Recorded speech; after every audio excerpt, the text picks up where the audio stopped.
Yeah, thanks. 99%. Welcome, welcome to another installment of the Final Scoop podcast. I'm joined by my international, exceptionally adequate, otherwise mundane, miraculously mediocre co-hosts, Shane Smith, Stack 3D, Sorry, it Lukasz was. Rytkowski, Prometeus Intelligent Sports Technology, Robert Samborsky, Apollon Nutrition. Welcome, my friends. It is good to see your faces today. The audience tuning in, we appreciate you hanging with us.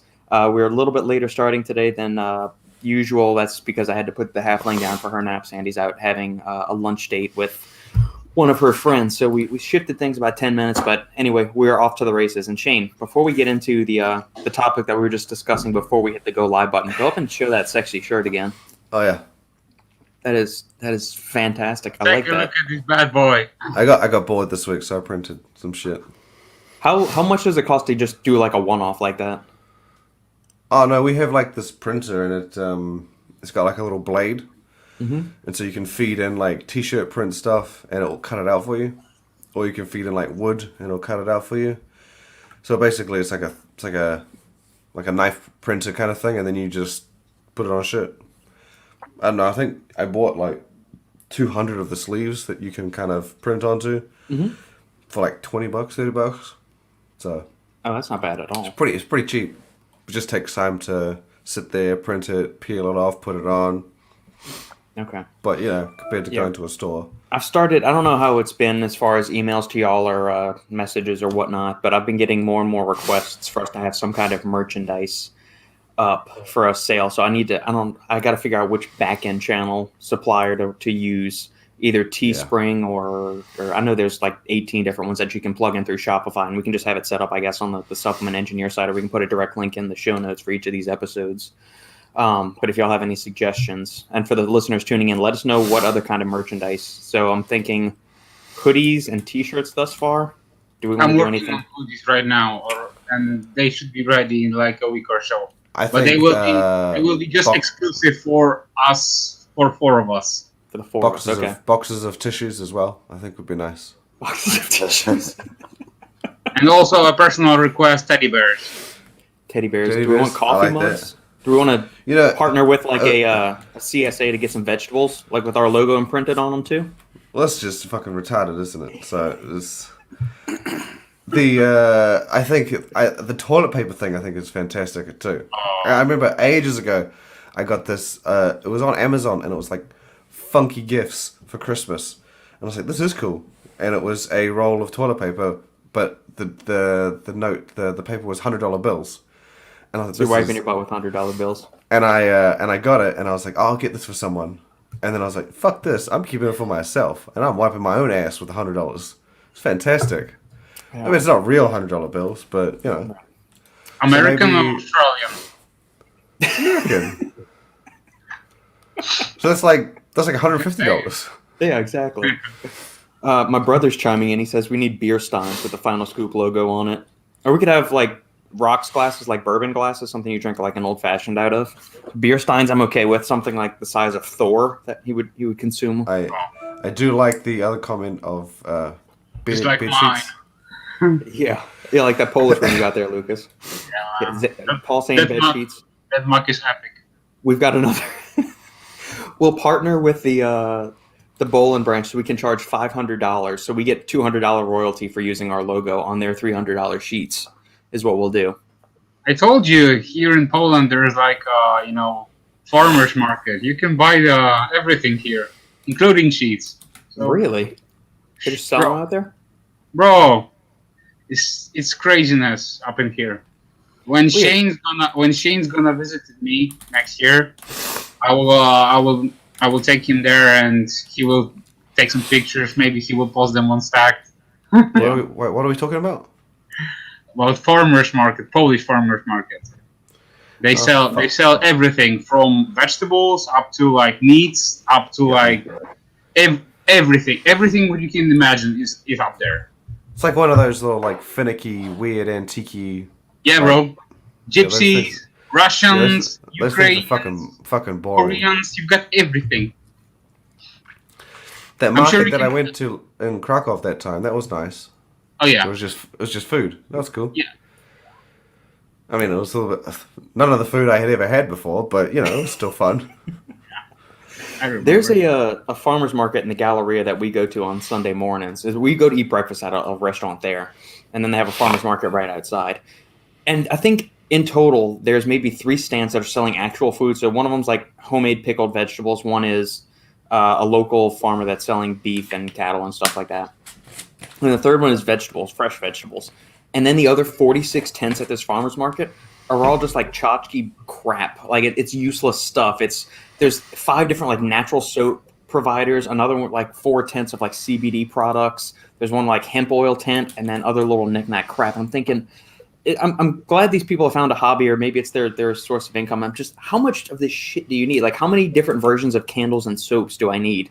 But I guess it's probably akin to us. Like, we've got 80 different pre-workouts that we rotate between around. I'm just wondering, Bro, is the now market that big for these gourmet soaps? really, now multiply this by 100, and you got our Polish farmers market. That's how big it is, and that's how massive you can be as far as like stuff, where you can get like tons of crap and all different shit. Yeah. Man, it's massive. It's interesting because you go to these markets, like in every country, they have a different one, and they massive, and you totally like like puzzled, like what the fuck is all this? And you look at it and you're surprised and you impressed as well. But at the end of the day, if you come to think about it, like who the fuck needs all this shit? I mean, most of it is a completely useless shit.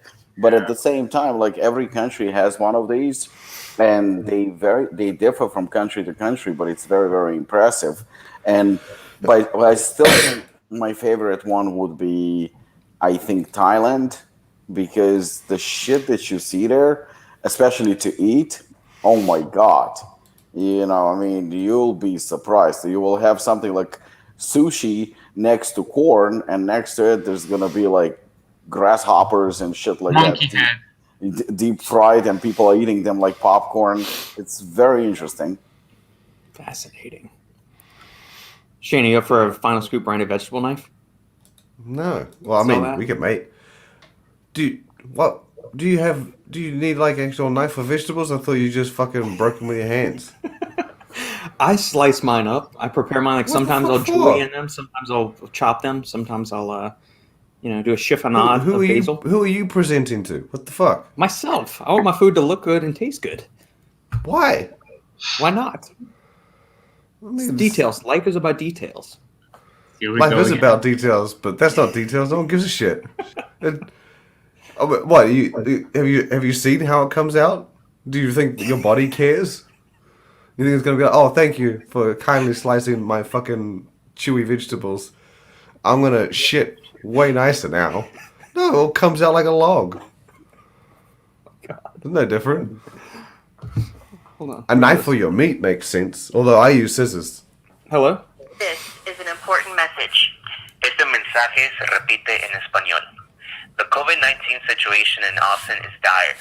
Healthcare facilities are open, but resources are limited due to a surge in cases. Everyone needs to wear a mask. Fuck and off. as much. Well, that was That's what nice. I've got to say. You know we are not gonna get any money from this video, right? Yeah. You're gonna get demonetized. Blanket with Apollon nutrition barbecue sauce. That could work. Rhubarb. The leaves are poisonous. Got to cut them. That's a good point. That's why we need that vegetable knife, Shane. We got to avoid those. I've never had rhubarb. Yeah, I was gonna say I've never once had, but can you just rip it off? You know what? That actually made me think. When you look at the vegetable platter, like you go to a supermarket or something like that, usually vegetables like chopped so nicely, and it looks very presentable and all. It's enticing. But when you go and you look how bacon is made, bacon looks like shit. It's all wrinkled and oily and stuff. Yeah, but it's fucking delicious. But it's delicious versus this cool presentation that tastes. Do you know why you have to present vegetables so nicely? Because no one fucking eats them. So that you have to make them look as delicious as possible, so that people are like, oh, you know what? Maybe I'll give a slice of tomato a try. What the fuck? No one cares. Oh well. Bacon can look as ugly as shit, and people will just grab a handful of it and down That's it. true. It's fantastic. Does ground meat look all that enticing? No, but you No. mash it up into a burger or something like that. It's wonderful. Yeah, I know. That's what I'm saying. Anonymously synonymous. Hi, Robert. Is there a difference between acetyl-L-carnitine and acetyl-L-carnitine hydrochloride? If so, which one is better? Many products with either one, but no explanation why. I would venture to say that pretty much all of them are the hydrochloride form. They're just not listing it as hydrochloride form. It's just acetyl-L-carnitine, but it's going to have the hydrochloride molecule on it. There's not going to be any difference. There's not like a acetyl-L-carnitine ethyl ester form or anything like that on the market, or acetyl-L-carnitine anhydrous or monohydrate or anything like you'd see with that. So it's just acetyl-L-carnitine, and I would say 99.9% of the forms on the market are that hydrochloride form. If there's a few others that I'm not going to allow that 0.1% because I'm not sure if there's other forms on the market, but any product you have, it's going to, 9 times out of 10 be that hydrochloride form. So 1 to 2 grams, perfect dose. My favorite ingredient. I actually took 2 grams of that before we hopped on this podcast. What about injectable? Injectable L-carnitine, I mean, that's going for a different benefit, I think. That's going more for exercise performance, fatty acid metabolism, and all of that kind of stuff, where acetyl L-carnitine is more often than not substituted or supplemented for cognitive benefits. I mean, you'll get some of the L-carnitine in the bloodstream and whatnot for that, but most of its benefits, at least for me, I take it for its nootropic benefits. So reducing beta amyloid plaques, increasing dopamine release, acetyl L-carnitine, mental energy, all that good stuff. Whereas most of the injectable L-carnitine, that's stuff you usually just hear bodybuilders trying to do. But the other thing, John Meadows knows a ton about this, because I think he's used it in the past, and he's worked with people that are still using it to this day. Yeah. You got to take, if you're going to do oral L-carnitine, you got to take a shit ton of carbohydrates with it, because the bioavailability is so poor. You need somewhere between, I think the study used somewhere between 40 and 80 grams of carbohydrates with L-carnitine. How much L-carnitine you would have to take? 3 grams. Okay. Is what the oral dose of it is. And then it's got some other beneficial properties. It's enhancing fatty acid oxidation, but there's also some just general health benefits associated with L-carnitine, like improvements in HDL and LDL cholesterol levels, other cardiovascular parameters. There's some reductions in cardiovascular disease. But then if you go to the other spectrum, you'll see that there's a few associational studies between L-carnitine and red meat intake and increased markers of TMAO, which is that metabolite from the gut bacteria that happens when you break down different byproducts of meat. And so there's a lot of, I wouldn't say fear-mongering, but there's a lot of caution put out by some people that I don't think have a full understanding of how everything works. And I'm not saying I have a full understanding of it, but I don't think a metabolite of betaine, choline, or something like that, which you're naturally going to get from red meat, eggs, dairy products, I don't think you're going to need to worry about that. It's all these associational studies showing increased levels of ingesting these foods are associated with increased levels of TMAO. But the TMAO by itself isn't, lining you up for coronary or something like that. It's just a bunch of associational things that people have extrapolated to mean, yep, this is the root cause of it. And it's not that simple. There's a bunch of other factors at play. Plus the research looking at TMAO and increase of risk of cardiovascular disease is conflicted. There's some research showing an association with higher levels of TMAO and higher risks of the diseases. And it's also on the inverse, where they have higher levels of TMAO and they actually didn't find any with that. So it's just something to always consider. Here's an interesting one. I have psoriasis, and I was looking into how to take care of it and treat it. I found tremella mushroom might be helpful. Do you know anything? Lukasz? You're our mushroom guru. I can't recall if the tremella mushroom will be helpful here, but definitely mushrooms will help improving your skin. I know that chaga, maitake, and reishi are really good as far as health of the skin. Reishi in particular helps with hydration of the skin. chaga helps with detoxification of the skin, and maitake helps in the breathing of the pores and so on. So I would stick with those three. As far as like the tremella, hard to say, but definitely you can give it you can give it a shot. Yeah. Won't hurt. Yeah, I was gonna say just like a general overview thing. So psoriasis and a bunch of other skin conditions, acne and stuff like that. A lot of that has to do with inflammation that's going on in the body.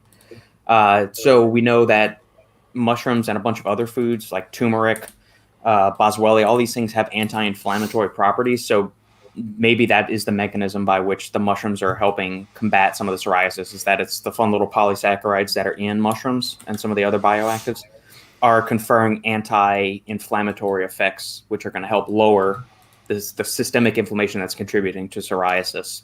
That would be the extent to which that I would feel comfortable saying any mushrooms might help psoriasis in that matter.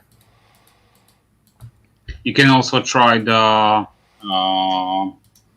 what was it called? The therapy where you go to the red light therapy. Yeah. That's a good one. I've heard like really good positive things about it. So that's another one to give it a try.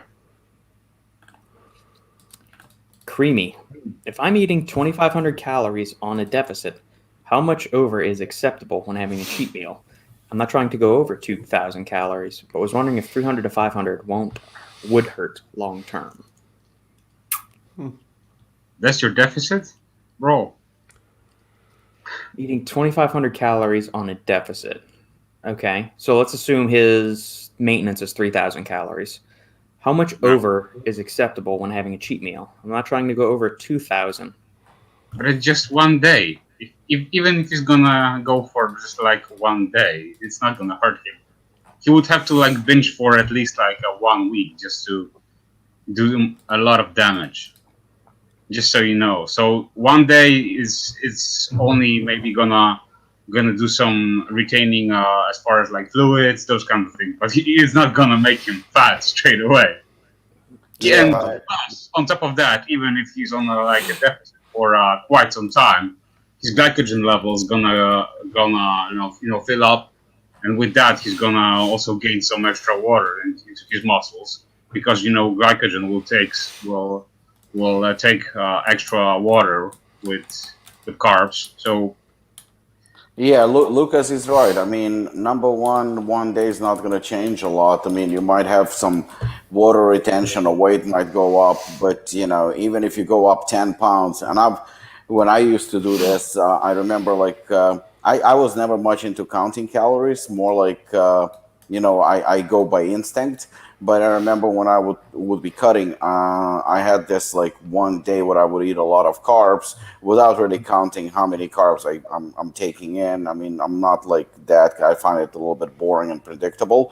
But the next day I would step on a scale, especially if it was high sodium food. I could be easily up 10 pounds without any issues.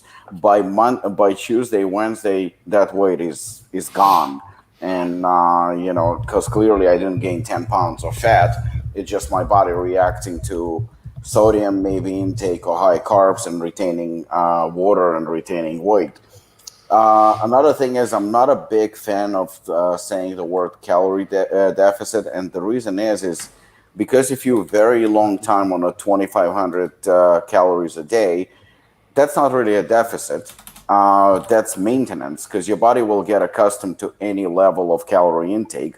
So your deficit, if you're taking 10,000 a day, 8,000 is going to be a deficit. After a couple of days, a week or two, 8,000 is going to be a norm, and now 6,000 is going to be a deficit.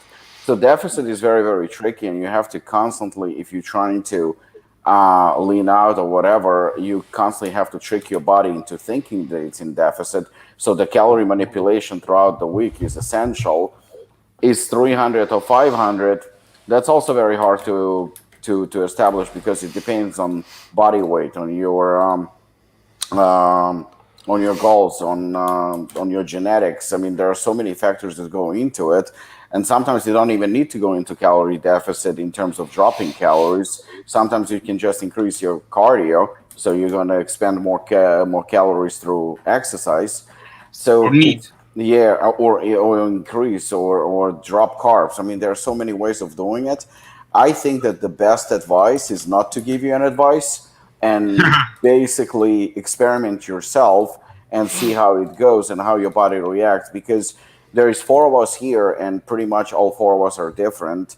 I mean, maybe two of us or three of us or maybe even four of us are very similar to how our body reacts, but still it's very hard to give advice to somebody we haven't seen or don't know, your medical history or anything like that. So the best thing is to experiment and see what works best for you. Even like things like low carbs, like Shane and I are huge fans of close to no carb diet, but that doesn't mean that we are right. We are right for our own bodies. I mean, I've seen guys like, when I talked to Branch Warren, he said to me that he would be on 3, 4, 500 grams of carbs while dieting.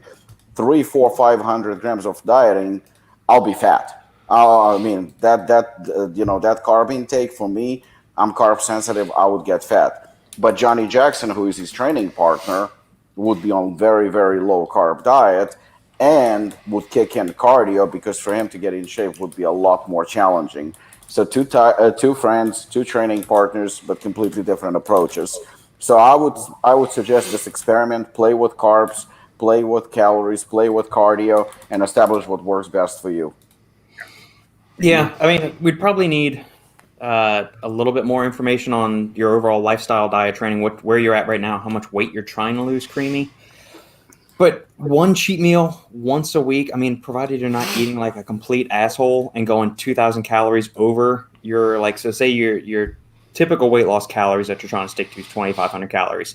As long as you're not going to like 5,000 calories on your cheat day or your cheat meal, you really don't have anything to worry about. Like that one meal in the greater context, let's say you're eating, 4 meals a day, 7 days a week, that's 28 meals. One meal out of 28 and you're over it by 500 calories. It's a drop in the bucket, man. Don't worry about it. You don't. I'll put it in this: for the average individual, like all of us here, that are not stepping on a bodybuilding stage, that need to get down to like 4% body fat. It doesn't matter if you're a top tier bodybuilder, physique athlete of any kind, natural, enhanced, whatever. It matters. For us regular folk, it's not going to matter long term. So go out, enjoy it. Don't stress over it. If you want to, go take a 10-minute walk afterwards. Do some things that support digestion, insulin sensitivity, all that good stuff. But yeah, don't sweat the small stuff like that. If everything else is ship shape, you'll be fine. You could try carb cycling. I think for the average individual, I think that's one of those things like you don't really need to worry about with. It's more when dealing with regular people. When I say regular people, I mean in the context of non-physique non-physique competitors. There we go. Just because you start getting in all of that and more people have trouble just sticking to a healthy diet and sticking to their exercise plan than they do wondering about, all right, well, I'm going to have 500 grams of carbs today, and then tomorrow I'm only going to have 30 grams of carbs, and then tomorrow, the day after that, I can have 248, and then going back, doing all of that mental gymnastics, I think that's going to lead more people to have stress and anxiety about their diet and overcomplicate it than just hitting a set amount of calories and or macronutrients each day. But that's my opinion. Some people like to get all mired down in the details and titrate the dose of carbohydrate, fat, and protein and all that stuff very minutely and track meticulously. I like to do that stuff, but I don't think I'm the average person. I don't think the average person wants to bother with dealing with that. They want to say, what's something I can do that's sustainable, that's not going to take up a bunch of time, and I can just do it and get results. And I think just trying to give them certain benchmarks to hit without trying to worry about undulating your carb intake based on what's going on each day. So, Ben, thanks for the answer. Supplement-wise, I already take some mushrooms, curcumin, high omega-3s, and found that tributyrin, like core biome or new biome, has helped tremendously. Yeah, that's what it's going to be. I mean, yeah, that's why I was going back to the anti-inflammatory benefits of that. Anything else? You could maybe check out Astrion by New Live. That's one of their skin, hair, nail kind of supplement products. I'm trying to think any other kind of anti-inflammatory stuff that might be worth checking out. Tart cherry juice, maybe. I know that's more for sports nutrition, but all the fun polyphenols that are in tart cherry juice may have some other beneficial anti-inflammatory and antioxidant properties in there to help you out. To not complicate things, I think that this stack is good. Yeah. Don't need any fancy other things. Plus, you know what?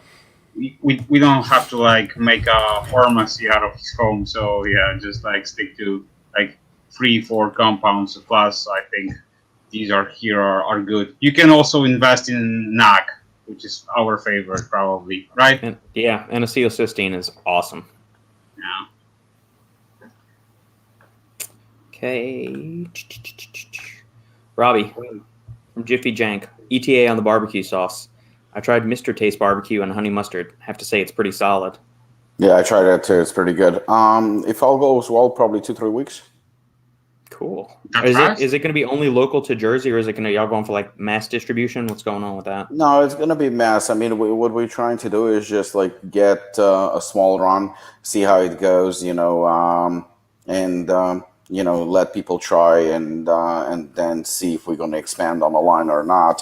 I mean, a bunch of us tried it, we really liked it, but this is kind of like an experimental thing, and we'll see how it goes. Cool. Robbie is doing him by himself. Wait, Michael, you're Russian. What the hell do you know about barbecue sauce, though? That's what I'm curious about. You're not from Georgia or South Carolina or Texas or Memphis or any of these, Kansas City. What the hell do you know about it? They don't have barbecue. They don't know what barbecue is in Ukraine, Robbie. We've been over this before. Barbecue is huge in South Africa. Is it really? Yeah. Yeah. Mm. What's the what flavor profile you're going for? Since we're is the cat out of the bag on this? Because I mean, I know you told me about this a couple months back. I didn't know if we were actually open to discussing it. No, it's gonna be a bit of a surprise. I mean, all I can say is it's gonna be, sugar free. It's gonna be definitely like keto, healthy, friendly, because mainly it's it's definitely athlete friendly, because that's I see that even though there are quite a few brands right now that cater to athletes, when it comes to taste and flavor, some of them are a little bit off. I think this one came out very, very good, so that's the reason. But again, we tried it, we liked it, we loved it, in fact. But at the end of the day, it's gonna be up to the consumer. So that's the reason why we're just gonna kind of like test the waters and see how it goes. So for now, I'm kind of like I'm optimistic, but at the same time reserved, as we'll see how it goes. Okay. It's definitely uncharted waters for us, so it's something just as a side gig, so to speak. Sweet. Awesome. Ben, creamy. Whenever I do a deficit, I aim for meeting my calories each day, but also look at it week to week. Some days I might be over or even under, but by the end of the week, I meet my calorie goal. Yeah, and I think that's a great point to bring up. Like, obviously, we focus on like the day-to-day, like making sure we hit that. But say, like Lukasz and Robbie brought up earlier, NEAT. So say one day you're really active, you're doing laundry, you're doing yard work and all this other stuff. You're going to have a shit ton more NEAT expenditure than the next day when you might just be lounging around the house or doing some desk work or stuff like that. So I know we try to maintain a certain calorie intake over the day, but you got to also take everything in the greater context of it's like weekly fluctuations, monthly fluctuations. That's why I usually recommend to people to make sure if you're tracking your body weight, don't just look at it on like the day-to-day basis. Take a weekly average of it and see how your weight's trending, because you could have like a 3 or a 5 pound difference if you go get Chinese takeout one day and you have a shit ton of soy sauce, MSG, all that other good stuff. Well, but also, when it comes to calorie intake, we know that 1 gram of carbs, 1 gram of protein is about the same. It's 4 calories. Mm-hmm. But, the way they're going to be stored and absorbed by your body is completely different. So if we go, on a calorie intake, I was never like a big fan of it, counting calories, because there is a reason, again, why Shane and I eat very, very low carbs or no carbs. If the calories were the same, we would just have potatoes all the time and that's it, as long as we fall into that calorie intake. So I think that the focus on calories should be a little bit less fanatical than people give attention to it. And I don't know if I told you this, but going back maybe 15, 20 years ago, I remember that Shawn Ray was asked the same questions, about calories and weighing and measuring his food. And he says that he never does it because it's kind of like takes the fun out of it and it's a little bit too much. At the end of the day, approximately how big the steak is, approximately how big of a portion of certain things are. I think, like, look, even in bodybuilding, from a bodybuilding perspective, and, before we started the show, Lukasz and I kind of like touched upon the Tampa Pro and, about certain athletes not coming in shape. If you take today athletes and versus athletes in the 80s or 90s, people were in better shape back then, way, way, way better shape. Conditioning was amazing.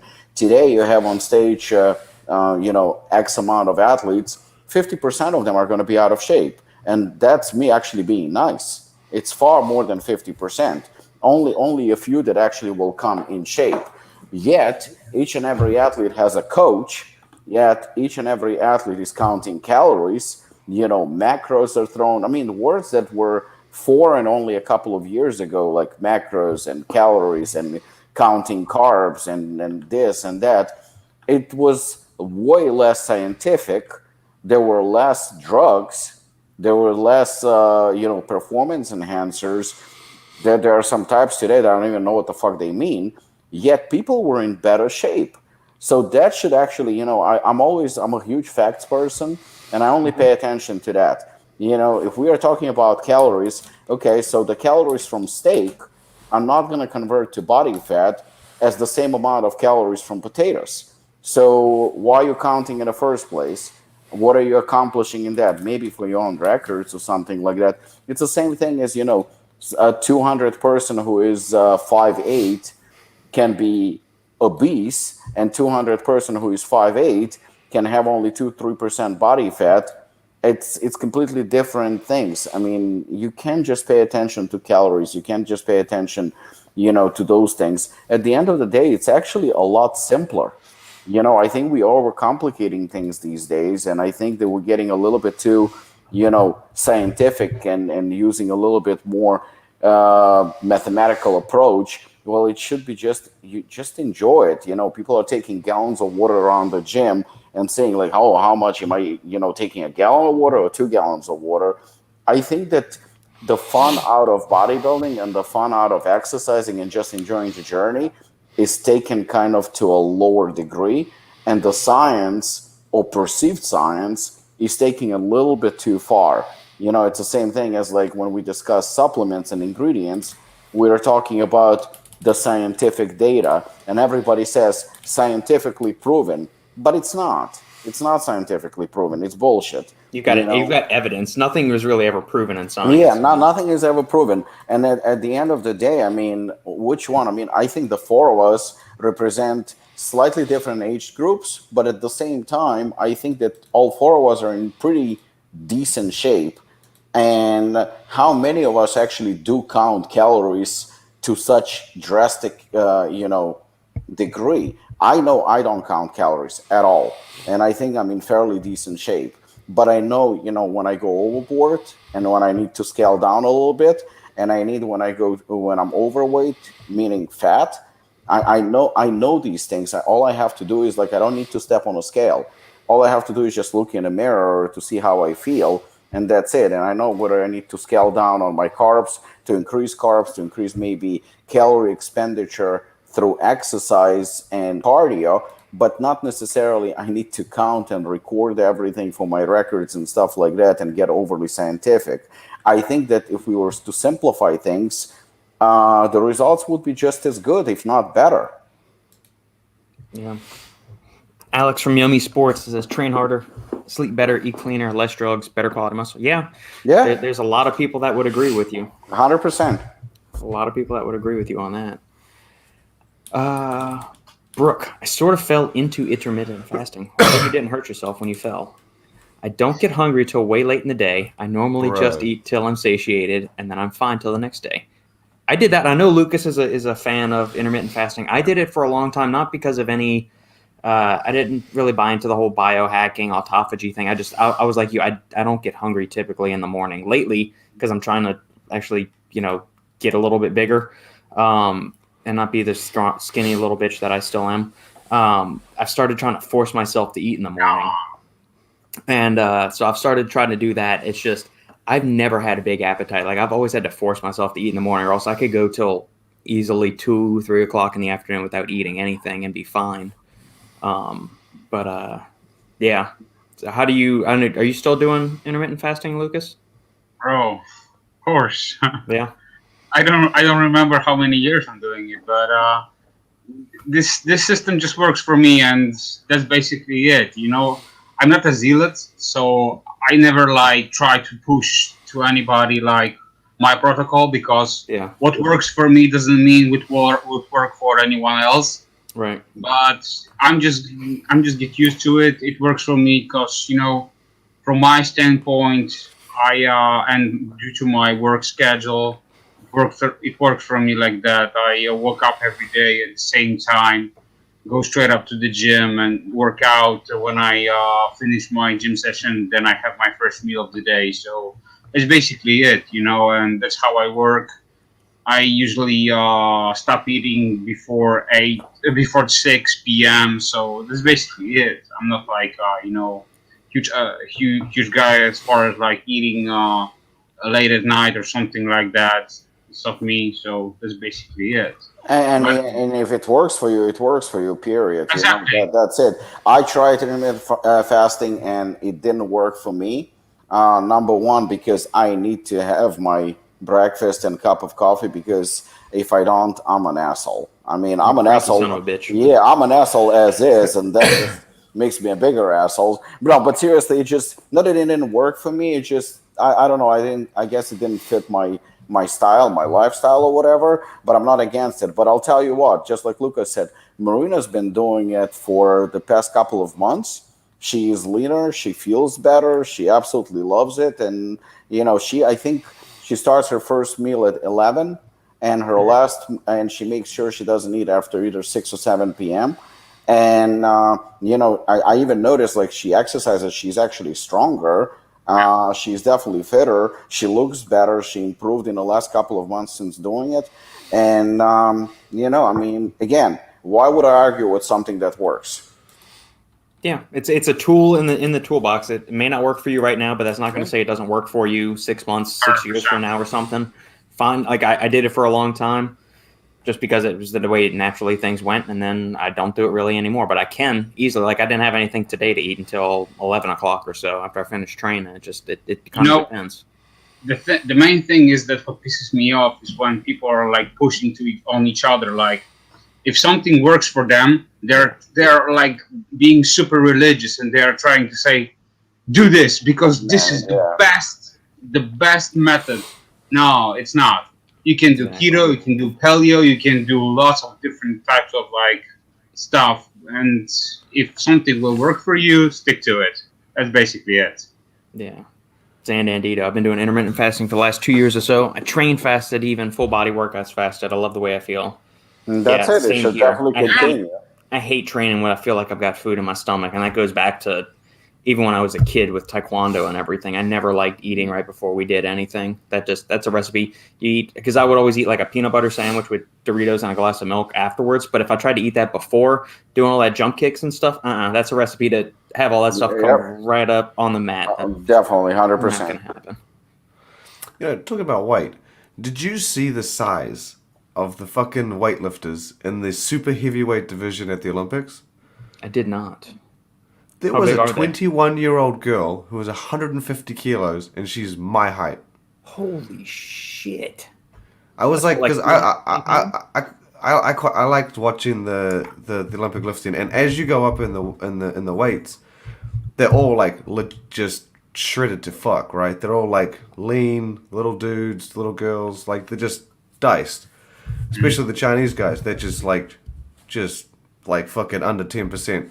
But then when you get to the heavyweight and then the super heavyweight, they're like, nah, bro, no more ripness, no more leanness. These guys are just the guy who won gold for the men in the super heavyweight was 176 kilos, which is what, like 400 pounds or some shit. It's a big bitch. These guys are huge motherfuckers, and I was just watching them. I'm like, there's no other sport, maybe discus or shot put, where you would see someone who looked that like. Yeah, that's the guy. He's a big He one. broke 3 world records, right?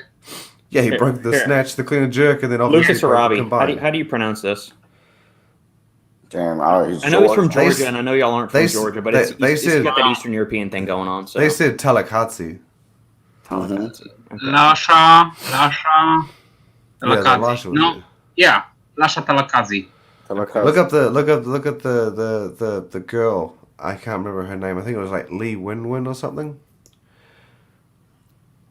But the thing is like this guy was 20 kilos, 25 kilos heavier than any of the other people. But like the weirdest thing I thought was like how it's tough to have a competition when like in the lower weights that would consider you in a different class, but this guy's in super heavyweight and he's like 30 kilos on everybody else and he's just like ripped. Yeah, that girl there. This girl was 40 or 30 kilos heavier than any other girl in the field. And she started at like when the other guys finished their final lifts. Let's be that's when she clear. came. And let's be clear, it's a woman. She was born as a woman. Yeah, she's a legitimate woman. Good. Yeah, but this girl didn't like. That's a big girl. She fucked up everybody. They were like when they finished, they got third lifts. That's when she came out for her first. God damn. And like I was like, when you're 150 kilos, 21 years old. yeah, and my height. I was like, damn, no wonder she's whipping their ass. She's got like 30 kilos on these bitches. Bro, she could mess Like- you up. Big time. The same with the Lasher guy. He had like all the little dudes on the rest of his field were like 30, 20 kilos lighter. I'm like, man, these guys just piling on. In the 87 plus kilo category. Both of them, that Lasher guy and this girl, made the rest of their field look like little bitches. It was insane. Holy And this is the Olympics. But I just thought it was fun to watch how dominant these guys are, and then just how different the physiques were. Because if you look at the 67 kilo guys and they're diced to hell. It's insane. But then you get up to the heavyweight where these guys are just lifting insane amounts. It just gets crazy. China You was see them. always dominating as far as Oh, like yeah. lifting and. Well, so China didn't have a. I didn't see they didn't get any medal in the super heavyweight for the men. The girl they obviously had. But even the just as you got smaller, they were all like little ripped. The women's Crazy 76 kilo shredded. class. I just thought I was just see that girl was in the super heavyweight. I think she got silver or bronze. Yeah, claiming second bronze in as many games in the plus 87. Yeah. Okay, so she was in the one with the Chinese Yeah, girl. yeah. But it's just I just thought it was so crazy. Well, yeah, see, like that looks like a normal kind of physique, like you'd see for like a weightlifter Yeah. or See, something. this dude's like not going to win, is he? Do you think he's going? to I mean, if is he super heavyweight or is he I heavyweight? don't think so. No, he's don't set a think max so. record for. He was in the men's 109. Oh, look at that. Oh, he wasn't in that super heavyweight. I just thought it was so crazy that, like, given the plus, like, when it's like, okay, you get the chance to be as heavy as you want, everyone's like, yeah, put on the fat. Let's get out of here. Yeah. It's funny. So funny. But, man, these guys, when I saw that girl, I Bro, was it's just like, physics. It's physics. fat Yeah, moves, leverages fat, and stuff like that. fat weight moves weight, isn't it? But Of course. it's just, but when you Mass saw that moves girl, fast. she looked heavy, but you wouldn't have thought 150 kilos. I would not have thought that's a and again, she was heavier than I think like maybe all of the super heavyweight men minus maybe like 3 or 4. But that's still super impressive, man. And the weight class is 87 plus. She's 150. She's a big one. After 80, there's no fucking limit. Yeah, but that's the weirdest thing. And I just thought it was so crazy that she's just like, let's just push it to the extreme. And she went, I was like, damn. She's making me look like a little bitch. 150 kilos. I agree with Zan. I enjoy fasted workouts. My partner's the same way when she feels hungry. I've been trying to give her protein bars with liquid calories, like Ensure. Depends on preference. Buy her a tub of Apollon Nutrition protein powder using the Cope Final Scoop. Those are good liquid calories. Save 15%. That lines Robbie's pocket so he can pay his rent for another month. Hell yeah. Clippy. Anybody know who Clippy is? Yeah, he's put like a few little. Nice I know. octopus. I'm gonna say, can anybody guess who that is? I know who it is, but No. no. I Dragon appreciate the Halo medals. I don't know It's if they're the Halo Gerhard medals. from Fitness Informant. Oh, G. G Money. G money. Alex, hey boys, G, saying the same G that is Clippy, is sending me Xylaria from New Live. Don't trust anything from Gerhard or New Live Science. It's all spiked and laced with amphetamines. Don't take it. Don't take it. Took the time to read up on it. I'm excited to give it a try. Have any of you had experience with it? Big thanks to G. No, I'm just kidding. Please don't know. New Live's good people. They're on the up and up. G's awesome. Yes, we have been messing with Xylaria. We touched on this, 2 weeks ago, Lukasz? You and I had talked about it? I've been messing around with between a gram and a half at night, and I've been giving the same to Sandy. I would say it knocks you out fairly quickly. Like I zip into sleep very quickly, and especially if you stack 5 milligrams of melatonin on top of that, you go out super duper quick. My take: Reishi 3 grams and 1 gram of Xylaria. Whoa. Yeah, you'll sleep like a baby. Beautiful dreams. Yeah. Dreams.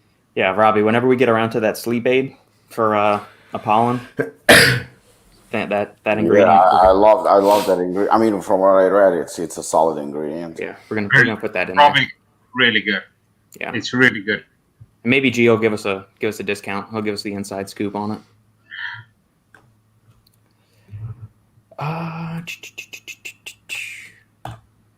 If I eat before a workout, I feel weighed down by an anchor.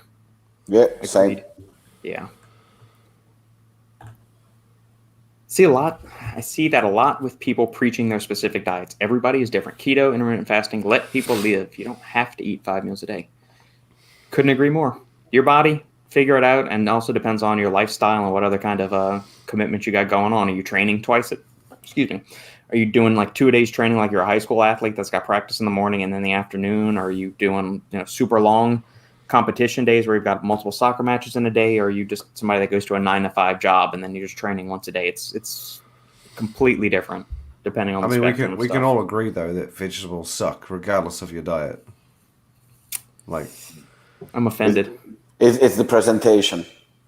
oh yeah, maybe I just haven't been. You have to have the shit. No. Shane. It's the presentation and the knife. Yeah. Maybe no one's cut my vegetables before. You know what? I'll call my mom up over the weekend tomorrow and be like, "Hey, could you prepare me a salad and just dice it up for me?" Get one of those little spiralizers, Shane, and you can do noodles with zucchini. Man, Why the fuck would I buy something specifically with all this shit? It just look. Well, you can use it with potatoes. You can use it with carrots. You can use it with yellow squash. None Use of with which I spinach, eat. Yes. Carbs or vegetables. Okay, I'm good. Okay. There we go. I tried. But vegetables, look, I'm sorry. I think everyone understands vegetables suck. All right, we're gonna have an issue with Ben here. When the LSU guy says it's a big girl, it's a big girl. What does that mean? If you ever walked around LSU's campus, there are some mighty fine looking women on LSU's campus. I will say though, is that a knock on the quality? I'm assuming he thinks that like Louisiana girls are typically bigans, but my wife is an LSU girl and she's about as thin as they come. Yeah, but she is like a big girl. She definitely is like If you go look at the sorority row on LSU and all that stuff, you'll be in good territory. But still, I'm gonna say Florida girls. There's something magical in the water in Florida because it doesn't matter where you go. Florida State, Florida, University of Miami. There we go. Okay, I had to look up what biggins meant. Sorry. A biggin? You don't know what a biggin is? No, so we had like chips. We had like a chip snack years ago. That's called biggins. No, a biggin is just something like you just. Yeah, no, it's a big I person, was not It was very immediately known to me what Biggins is when I googled. That's our my southern drawl, our the Cajun coon-ass Creole Louisiana boy that I am's coming out. I was like, because the chips that we had were like cheesy puffs. They were like a curly cheesy puff, and I was like, does that mean like she's the Cheetos and curl- spirals? Yeah, kinda. And I was like, does that mean she's like cheesy? What is it? Yeah, no, No, she's a big girl. Yeah, healthy size. so no way connected to the Bluebird chip snack. Sorry. Yeah, no. Yeah, Brooke, I would agree with that. Being that big over the long term will have deleterious effects on the joints. I would. Yeah, I but would she's do got so many gold medals. Who gives a shit, right? But yeah, she can lose Okay. all the weight now. She's won her golds and cemented her place in history, so she can slim down now. Brooke is a Florida girl. She's a UF grad. I'll take that Florida girl comment in stride. Well, there you go, Brooke. Sridhar did low carb and intermittent fasting formula. I'm sorry. I was looking down at the next comment on the line and my brain got confused. Did low carb and intermittent fasting for many years. The mental clarity was amazing. Recently added carbs since I lost my appetite deep into keto, and as a hiker, it led to some muscle loss. It can, if you're not consuming enough adequate protein on intermittent fasting, you definitely can experience some muscle loss. You can also cycle if you don't want to have this mental fogness or anything like this. You can just stick to like protein and fats, and like after your hike, you can then switch and add some extra carbs, so they will be utilized for glycogen, and you won't be kicked out of ketosis. So I would do that. Yeah. Shane, we didn't get your input. Oh, never mind. Shane's leaving. Whatever. We don't need him anyway. I know he can hear everything we're saying too. He didn't mention if he did intermittent fasting or ever messed around with that, but we'll get back to that in a second. I like carbs, all the carbs. What is your favorite carbohydrate, Alex? Favorite source, and what is your least favorite source? And they don't have to be clean carbs. They can be whatever. Sean, what's going on, Sean? It's Up Talk Radio. Recommendations for joint formulas. Yes, the as to be yet released Apollon joint formula is the recommended joint formula.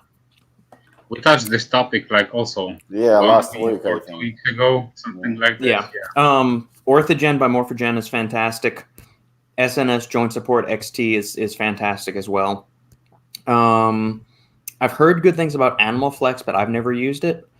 I do a simple 3 or 4 ingredient stack that I have my dad doing, and he just got a total knee replacement not too long ago. It is a natural eggshell membrane, Boswellia serrata, UC2 collagen, and what the hell was the other thing? There was a fourth thing. So natural eggshell membrane, NEM, UC2 collagen, Boswellia serrata extract, and the hell was that fourth ingredient? I'll have to look it up. Send me an email, Sean, and I'll send you the 4 ingredient stack, because I also sent the exact same thing over to Brooke too for joint stuff. I would say curcumin. That's the That was one. it. Yeah. Omega 3s. That's the second one. Third would be cissus. Fourth would be collagen. And fifth, if I would say which one is good, I would also put attention to ginger root. Yeah, ginger root, anti-inflammatory, that's got good stuff. Hyaluronic acid, that's good. Don't just go for like the standard glucosamine and chondroitin mixture. That's so cheap. You should be able to get that included in anything. I was trying to find like off-the-wall kind of stuff. So the recommendations Lukasz gave, those are great. Or just shoot me an email and I'll send you the stuff off Amazon I get and send to my dad too. But yeah, we talked about cissus a couple weeks ago. That's what it was, Lukasz. We were talking about brands like Primaforce, SNS, and Innova Farm. So good. Yeah. Apollon Caramel Macchiato is helping me to get some protein. It's so close to that Starbucks drink. I love it. Yeah. Phenomenal. It's phenomenal. Remember to use the code. Code Final Scoop, 15% off. Bro, I'm the worst when it comes to like pimping this shit out. I'm horrible with that. Yeah. Brooke, if you gain that much weight, where it is deleterious to the health, it is something that isn't reversible, like the internal working of the body. Yeah, because they've had a few studies that show that like obese individuals, like they've been obese for many, many years, you can actually start to see some of the deleterious effects as far as like calcification of the arteries and stuff like that, even back on like when you're a kid. They've gone back and been able to see, like, you can start to see little things like obese kids. You think you'll lose the weight and it'll bounce back. There's still some, adverse impacts on your on human physiology from being that overweight. Now, is it something that's not reversible or won't go away? I don't think we have enough data to do that, but performing at the extremes of physical performance and competing at those high levels is not synonymous with just general health and wellness. Like, you got to put your body through some seriously strenuous shit to get to those levels. And, you got to justify it, look inside and say, is it worth it? Do I want to push myself to those extremes and do what's required? If that is, then you're not, at that moment, you're not necessarily interested in overall health and longevity. You want to get that gold medal. You want to get the $1 million contract, whatever it is, the accolades. So it's, what's valuable to you in your situation and that life point is kind of what you got to look at it. And so for those individuals, hey man, yeah, look at Ronnie Coleman.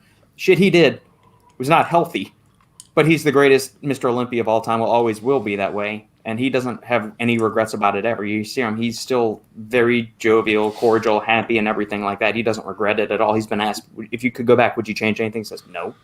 Yeah, buddy. So he's super happy with his life situations, and so it just kind of depends. I thought was interesting about those weightlifters, though, is I was curious, when you're like that, like that lady, she was 150 kilos, do you think she was 110 and was like, maybe I'll try weightlifting? It's like, I could really benefit by going up a weight. Or do you think she was 150 to start and was like, hey, you'd be good at weightlifting, give it a try? No, I think she worked she worked up to that. Yeah, but especially like what she was Chinese, correct? Like they started breeding them at like 6 years old to like go up to those things, man. Yeah, she gradually increased her weight, probably. No, but obviously, like, even if they trained her from when she was young, like, you wouldn't necessarily know naturally how big someone's going to get. And she's my height, so she's as tall as me. Yeah. Yeah. But she has 50 kilos more than me, which is ridiculous.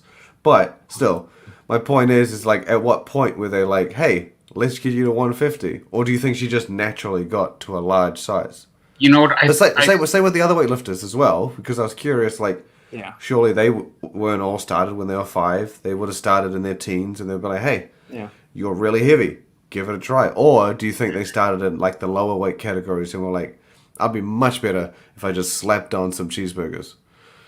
I think that, the starting point for her and for, like, other athletes is probably, like, higher than usual people, Let's say you and me. I think she was, like, already in the, like, let's say, in a good way.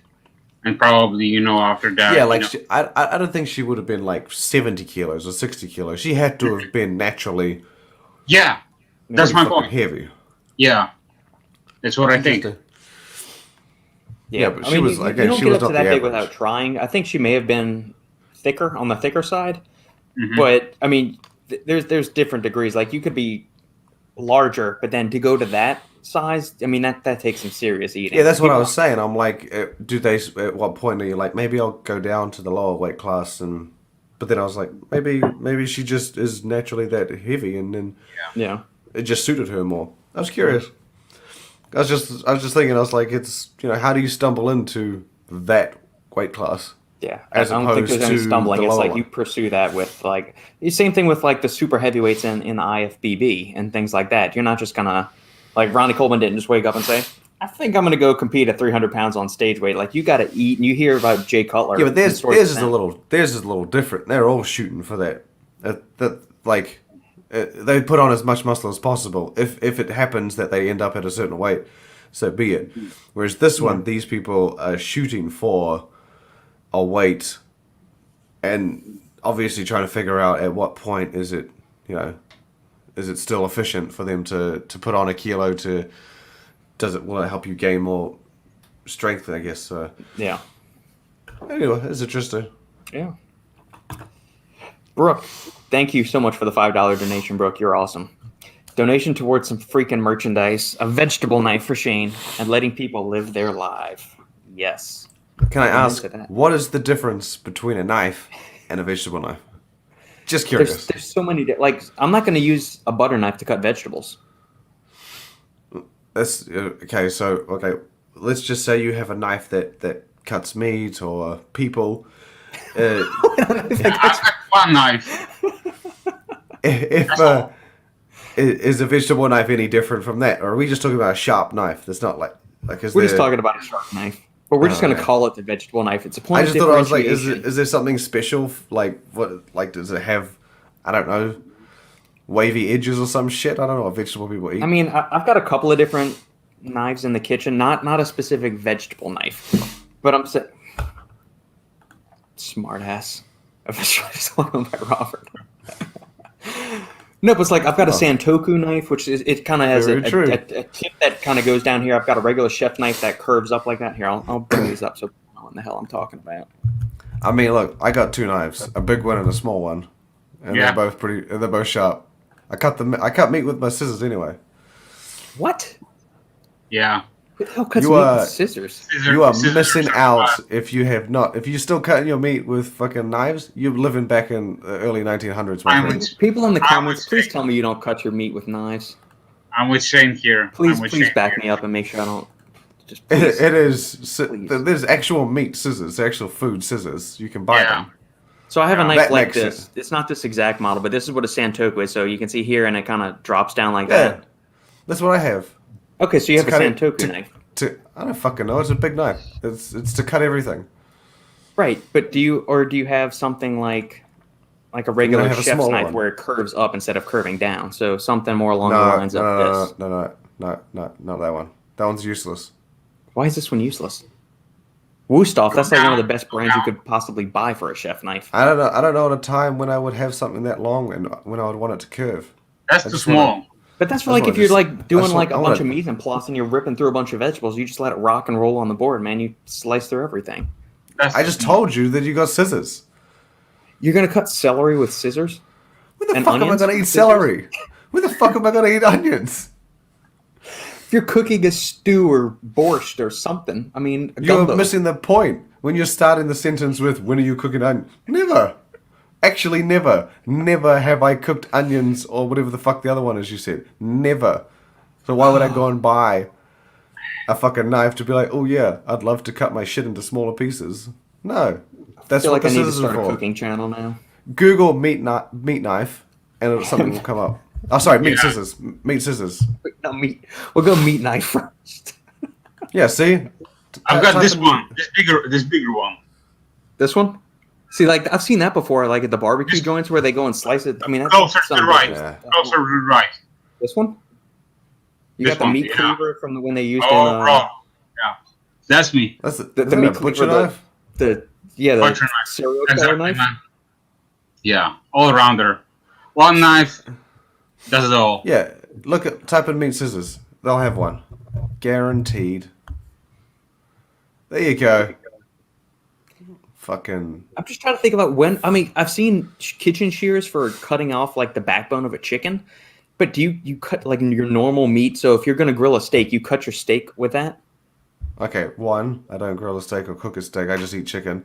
So I just get the chicken breast and I cut it up.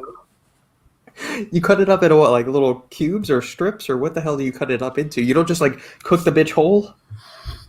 Sometimes I do. Most of the time I do. But if I'm doing like a fresh meal to like eat right there and then I'll cut it up. It's way faster than a bloody knife. Is it? Yeah. It is, yeah. Thank you, Lucas. Thank you. I'm Especially gonna if lose you cook in batch. You're doing like a meal prep or something, and if you like, for example, do like let's say 12 or 20 breasts, cut them in like 5 seconds, and you're done. Yeah. But no, it's faster to just take the chicken boobs, put them on a tray, stick them in the oven. I don't need to waste time cutting them. I'll cut it when I'm ready to eat. Yeah, but either way, this at any point, the scissors are You bigger don't than need a to knife. cut them, bro. I don't know. I We'll know. see. That's why I said it.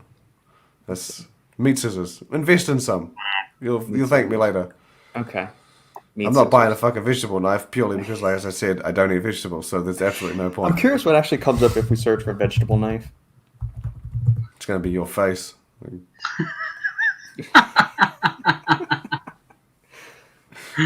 It's a brutal nickname. And Bro, you got these little rainbow pairing knives. knives and stuff like that for like. There you go. That's that. See that colorful little thing right there. Yeah. If you told me, if you had a picture of, I would think that looks pretty vegetable to me. You think that looks pretty? Because it looks like carrot, squash, and zucchini. Yeah. No, I wouldn't name shit like that. I would just been like, yeah, that looks a bit. It's a yellow vegetable. It's a green vegetable. Bro, I would Looks a never bit- buy this shit. Looks a bit bright. Looks a bit Yeah, I'm not sure what I would offbeat. use this one for. I mean, that looks more like a serrated knife, like to cut a steak. or Cucumbers, maybe. I don't know. What other watery shit do you put in your salad? All right. Now that we've lost all of our viewers after talking about vegetable knives, let's see. That quickly escalated. Jake, you only think of 2 uses for knives, cutting or stabbing people.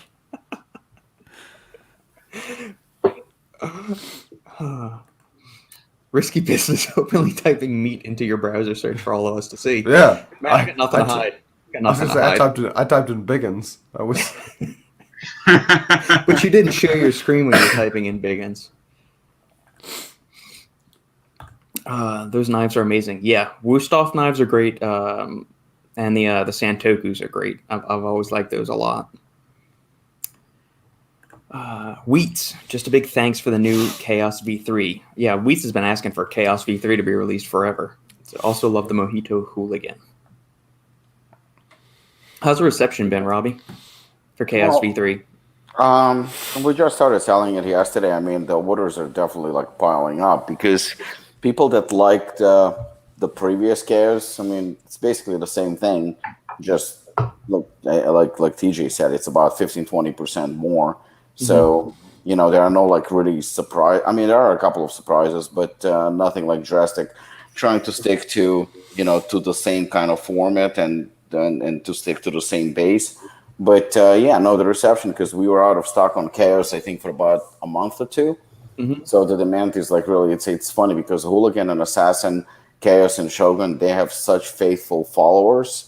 You know, and it's actually pretty surprising because Marina, for example, and I said it yesterday in my post, she never liked Chaos. She likes a little bit more, you know, aggressive stuff and something that she like really feels that fires her up.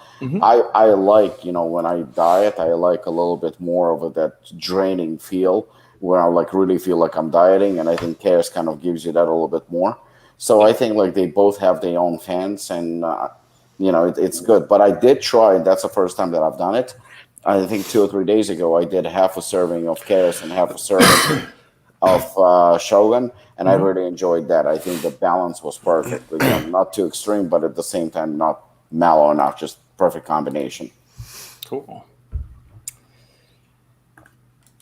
I use a butter knife for my steak. Then I know it's cooked perfectly. Okay. Korean barbecue joints give you kitchen shears to cut the meat. Korean people know what's up. Korean barbecue is delicious. I know that much. Yeah. The one time I've had it, or 2 times I've had it, I did not get any shears. But maybe I went to the wrong place. Maybe they knew you were a vegetable guy, so they're like, don't give him scissors. Yeah. He won't I'm know what to do with them. anti-shears with my food. I've just been like, he's gonna be confused. Let's just make sure he has a good time. Yeah. Shane, you should try fusilli sometime. I think you would like it. Is this? Do you like is that- fusilli? Is that not just like a type of pasta? Yeah, it's corkscrew Ish. pasta. Yeah, I don't give a shit what shape my pasta's in. Do you like regular? Do you like pasta? I mean, I'll eat it, but So that's a no. no. Okay. I have this argument or discussion with my wife several times. It'd be like, "Will you eat this?" And I'd be like, "Nah." And she's like, "Oh, so you don't like it?" I said, "No. Just because I'm not eating something doesn't mean I don't fucking like it. I don't want to eat ice cream every night doesn't mean I don't like it. Just because I don't want to be fat." Well, It's very no, simple. because I'm with you on this. Like, I don't crave pasta. I'll eat it, but I never crave it. So if somebody said, "Do you like pasta?" I'll go, "It's all right," kind of thing.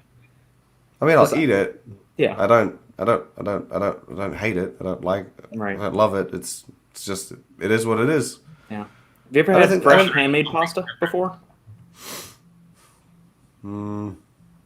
I think that we've been to some place in like Europe where it was probably on the sign. We make our own pasta, blah blah blah, and I don't think I gave a shit. But anyway, it was I still ordered the chicken burger probably.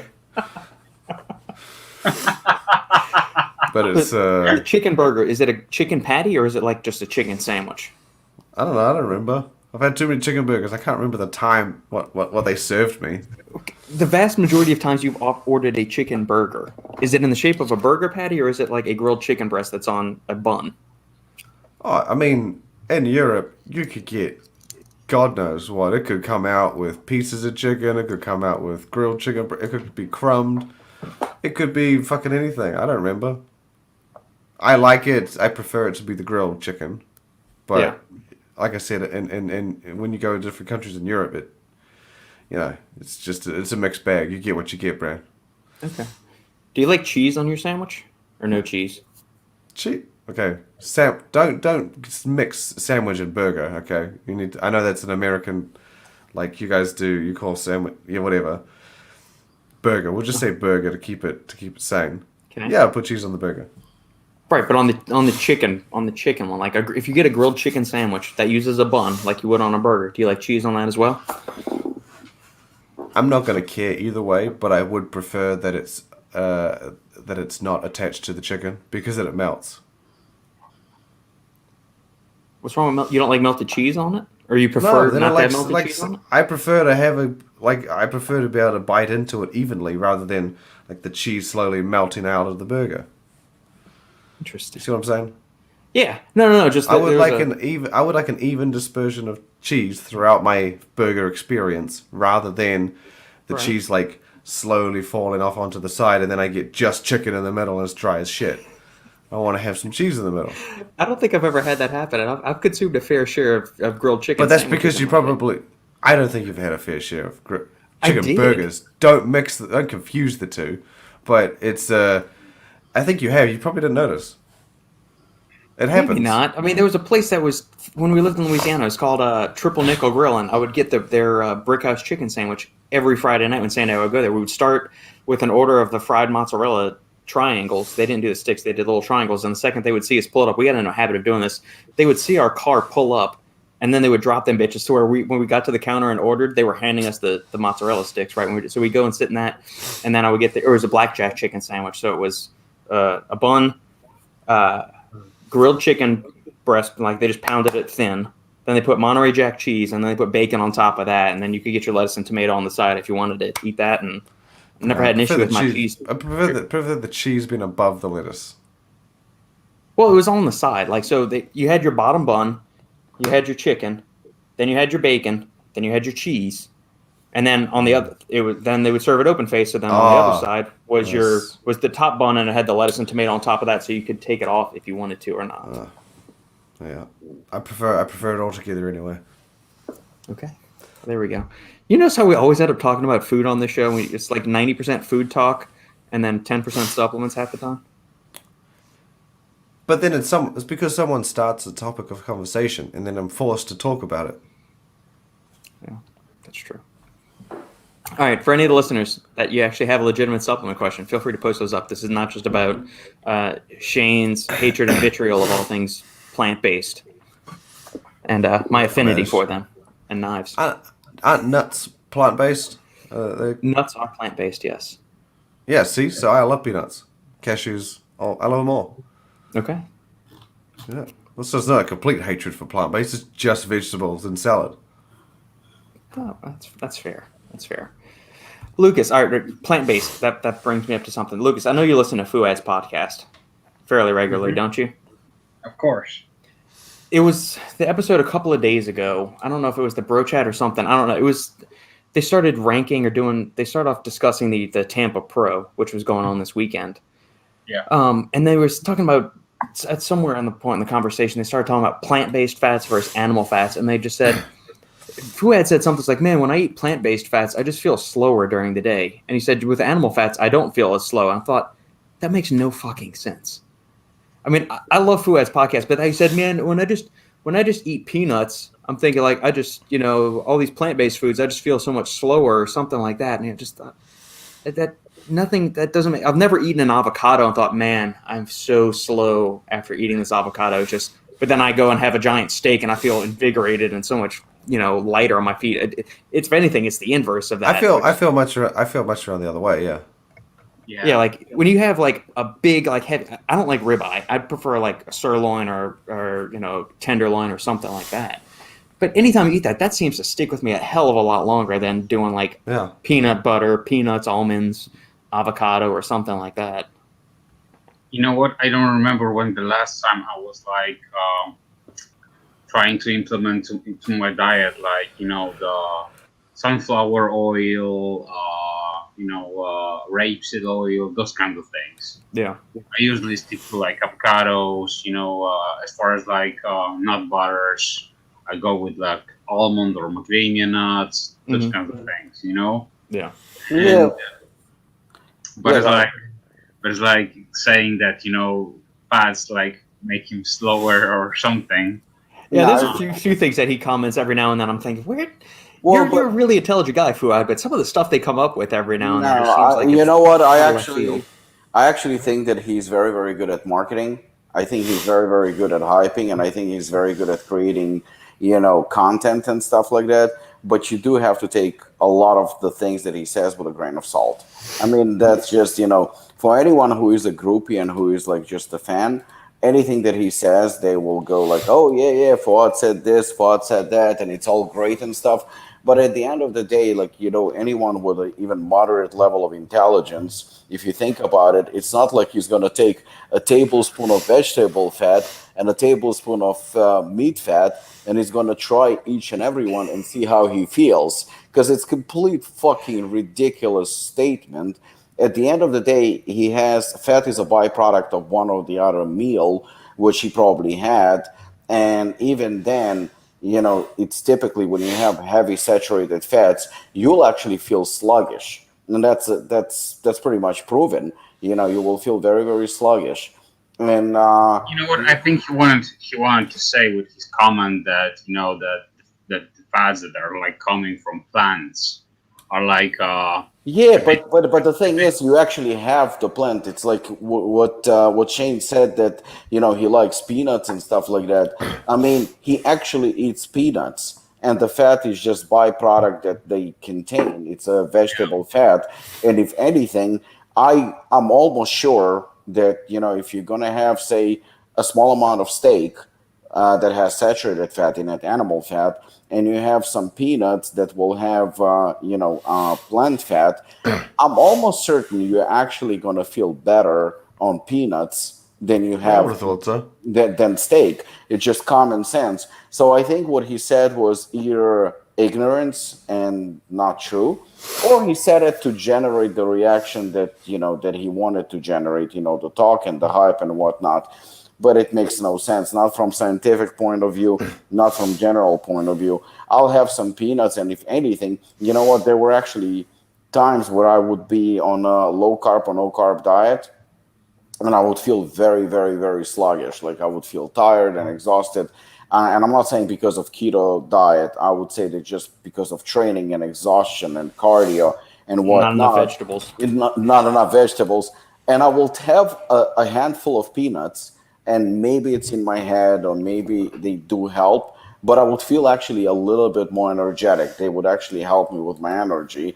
I don't think that having 6 ounces of ribeye steak would help me the same way. In fact, because the meat digests a lot slower, I would feel that, I would expect that I would actually slow down a little bit and be a little bit more sluggish. Maybe it would feed my muscles better, but the overall feeling, no way.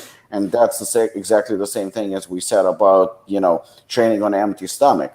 A lot of people actually train on an empty stomach while having nothing in their body, and they feel better and more energized than when they have food. So, from a common sense of point of view, that has absolutely, no validity to me at all. Yeah, I don't want to discount like anecdotal experience or personal. Like there's going to be, we touched on it earlier with the diet stuff. You're going to have an individual reaction to certain foods, and maybe plant fats make him feel slower. I don't know. I found that very weird, the way that they were discussing that. Sridhar switched over to Twitch to get in this comment. I hope it's reversible. I lost 120 pounds and kept most of it off for 8 years now. Definitely helped my joints and my blood work, cholesterol, etc. improved. I think body fat percentage matters. Oh, absolutely. Body fat percentage has a huge impact on just overall cardiometabolic health, not to mention your joints and everything, too. Hey, by the way, congrats, man, on the results. That's impressive. But yeah, not only losing that amount of weight, but keeping it off for as long as you have, that's fantastic. Speaking from me as I was also a chubby little bastard. I love the way you say that. That's another T-shirt. Yeah. I mean, yeah, it's people that have been type 2 diabetics for a few years and they lose all the weight and they start getting healthy are able to come off or drastically reduce their diabetic drugs. So and same thing with high blood pressure medications, statins, all of that kind of stuff. Like getting into a healthy body composition, living a healthy lifestyle can do wonders for getting you off medication. Maybe you can't get off of it completely, but you can dramatically reduce how much or how frequently you're having to take it. But yeah, the thing I was referencing mostly was about calcification of arteries and damage that can be happening to those kind of things. Some of those effects may be longer lasting. Whether they are completely ameliorated, as you get into the deeper decades of your life, I don't know. I haven't delved into the research that far yet.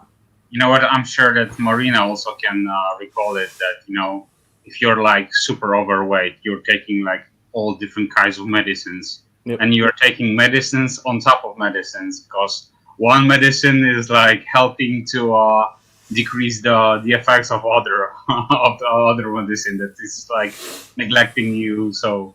Yep. I have a question for you, Shane.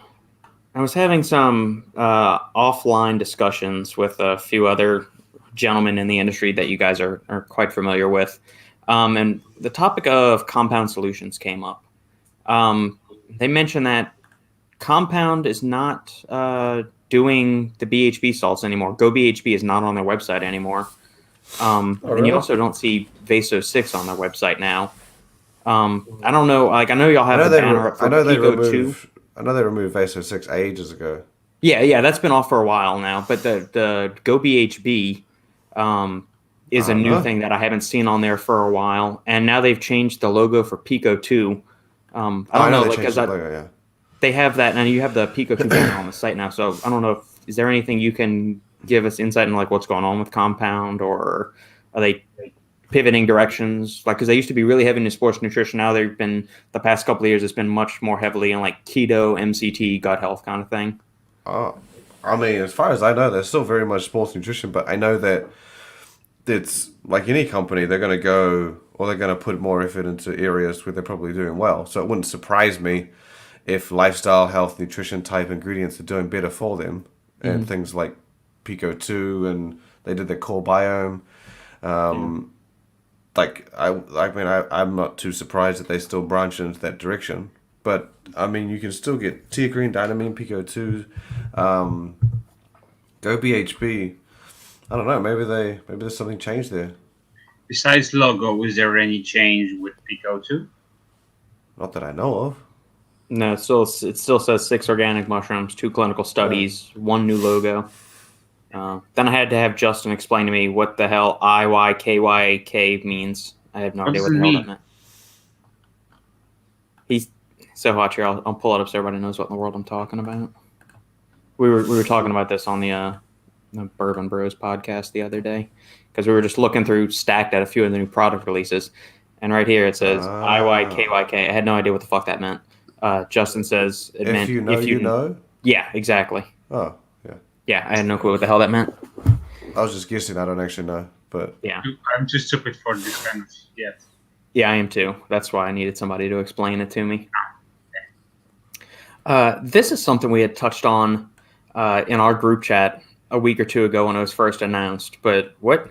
Oh, yeah. Shawn Ray's got an interesting reputation in the bodybuilding world. There's people that think he's done great things for the sport. There are other people that utterly detest him, especially in the commentating side of things.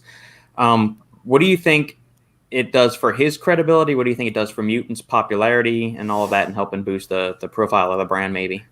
By the way, did you guys watch Dave Palumbo's podcast? I have not. What happened? I'm not gonna spoil anything. Just watch. If you are like listening to RX Muscle, just give it a listen and just watch what Dave has to say about Shawn Ray and the situation. I'll say this. I mean, Shawn Ray is one of my all-time favorite bodybuilders, easily top 3. I mean, that physique was just almost as flawless as they come. But this is a sport that you either on top. I mean, especially if you're retired, people will start forgetting about you. There's always a new generation and whatnot. So you need to be in a spotlight. He's been in a spotlight, but mostly for the wrong reasons.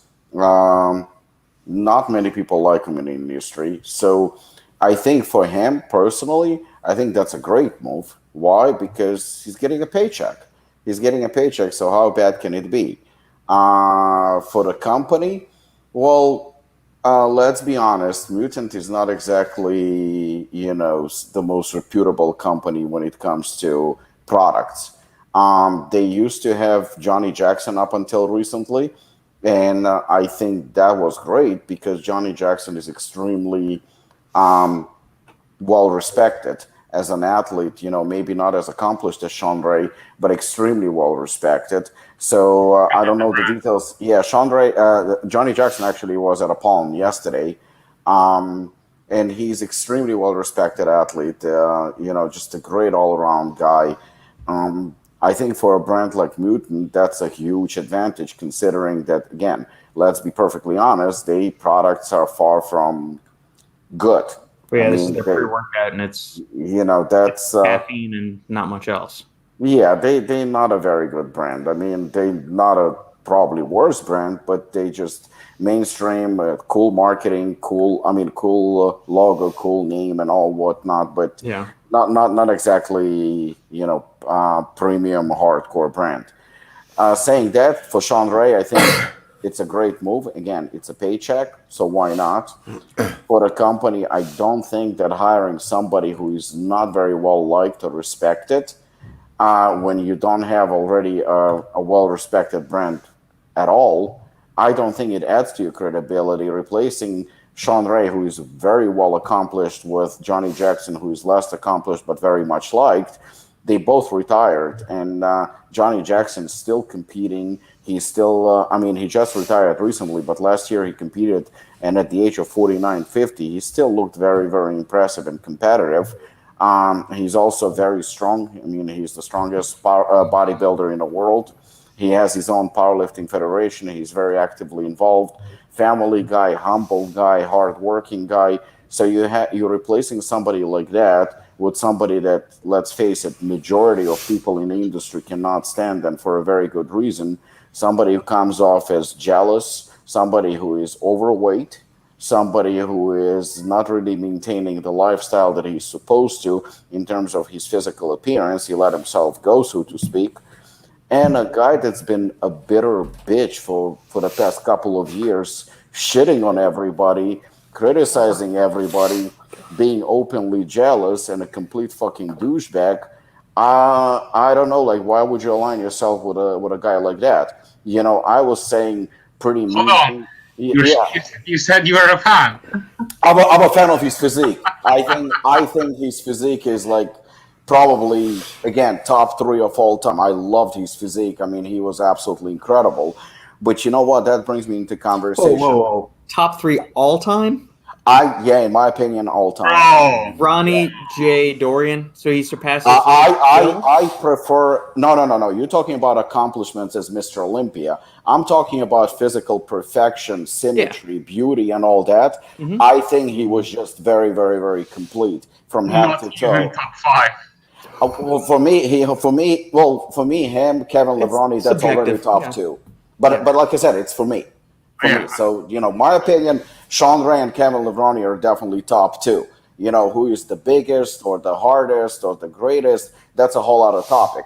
But in terms of like when I see it physical perfection, small waistline, broad shoulders, great conditioning, consistency, beautiful all-around physique, classic lines. To me, Kevin Levroni and Shawn Ray are among top 3 easily.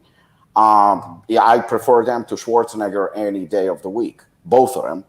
But you can be a great athlete or a great actor, but as a human being, you can be a piece of shit too.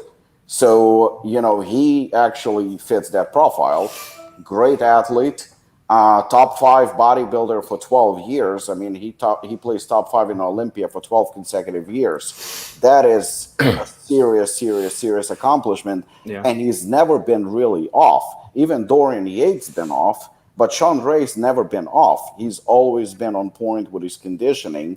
And I remember actually him sending an email to Marina when she was competing, and he said something like he was about a week or 2 out from the Olympia, and he says, "I feel like my one foot is at the doorstep of death."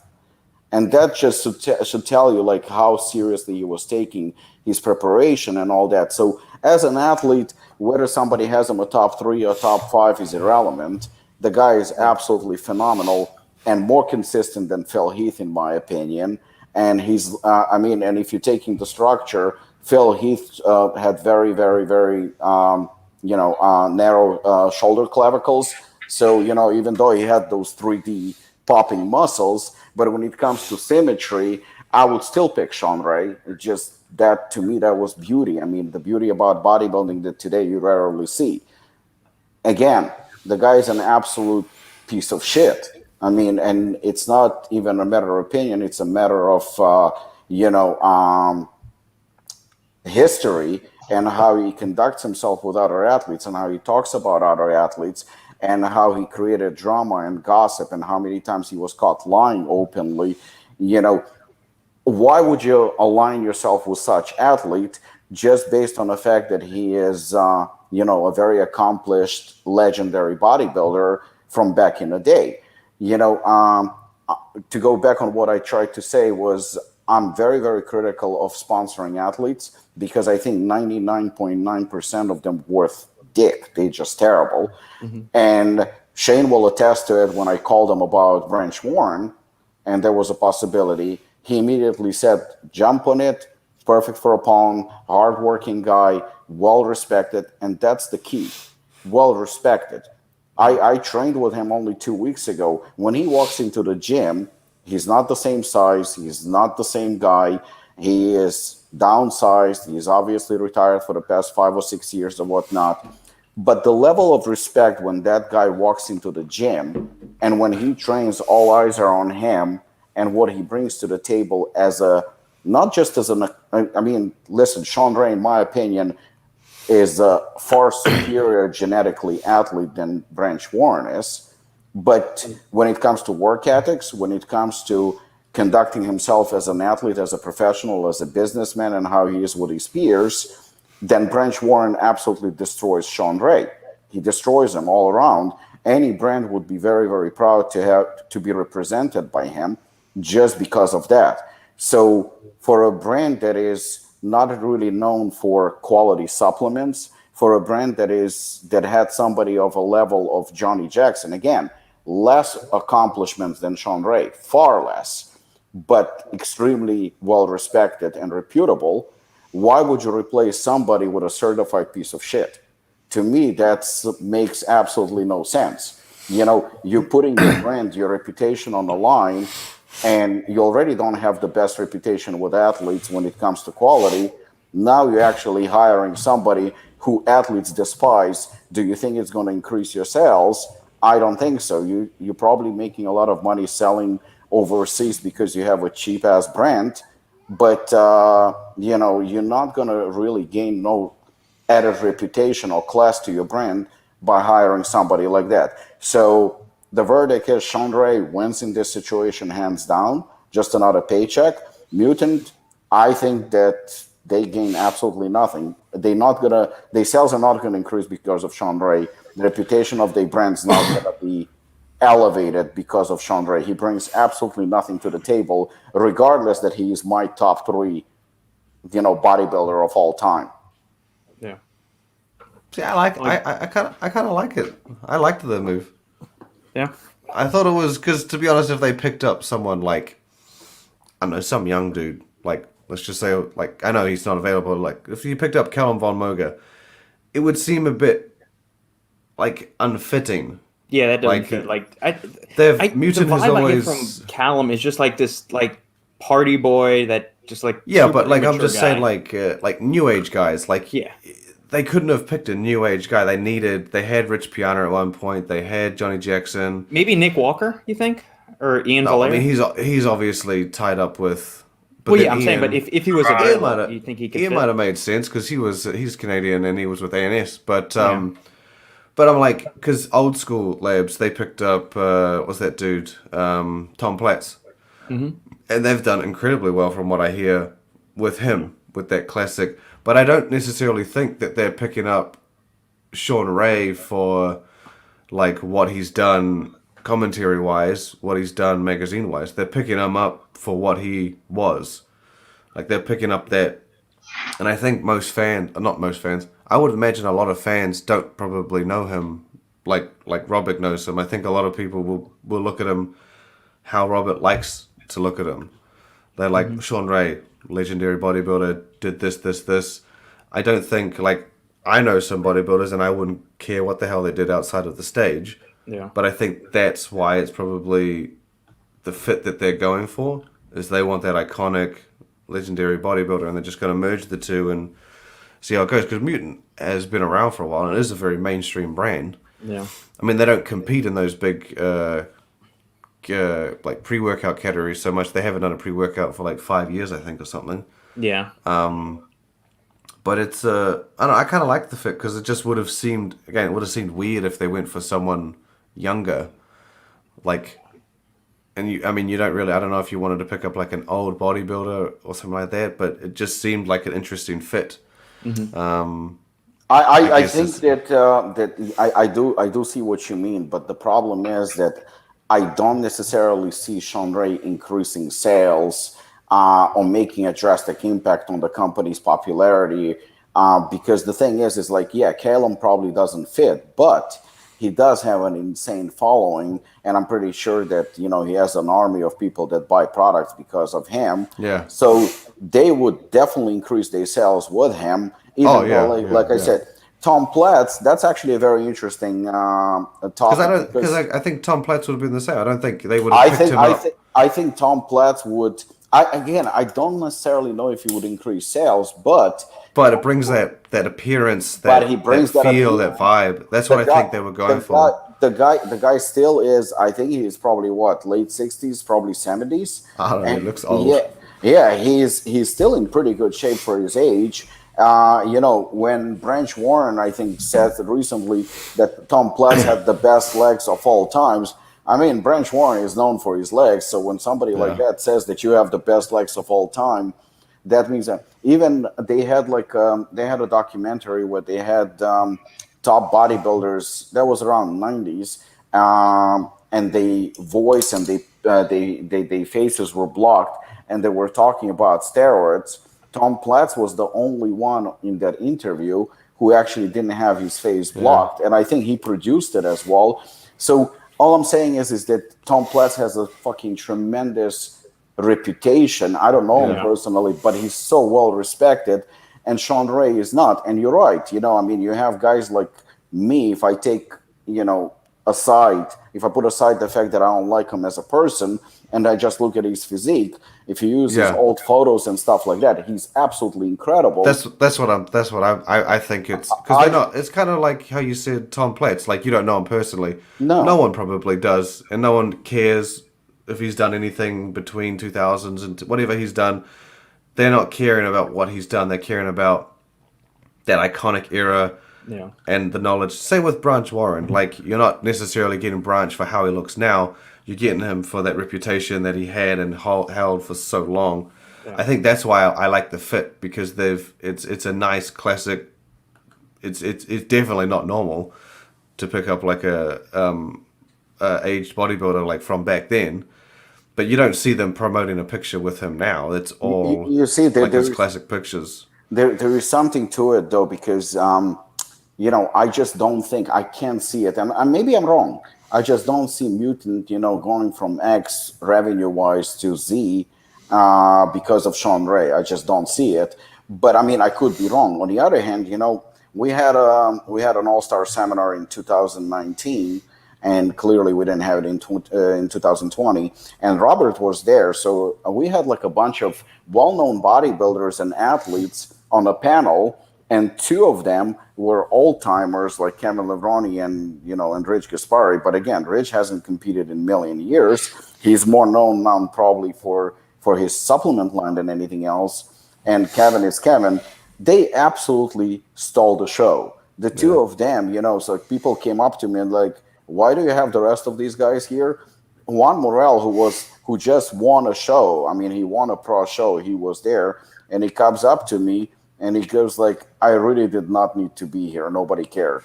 And, I mean, there was a legit point to it, because the Kevin Levrone and Rich Gaspari interaction and their stories and ability, I guess, to tell the story, it was through the roof. And even now we have a seminar that is coming up. If you look at that list is fucking ridiculous. But the three guys that get the most attention, Johnny Jackson, Branch Warren, and Dennis Wolf, all of them are retired. Yeah. All of them don't look the way they looked, but they get the most attention. I think there is a reason for that.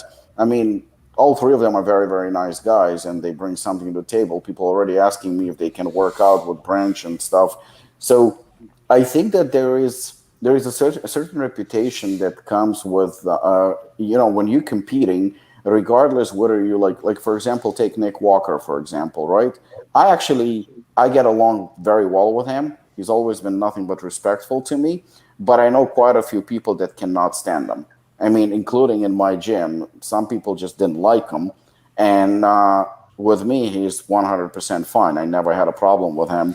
He's been nothing but nice. But the thing is that for some reason, those guys, the legends in the sport, certain legends, still have more respect and more attention than the current, pros. Yeah. And it's actually fascinating, because Dorian Yates, it's always going to be like that, bro. It's always going to be like that, especially if like, let's say, Rich Gaspari has like 20, 30 years, under his belt, same as like Branch Warren or other those guys.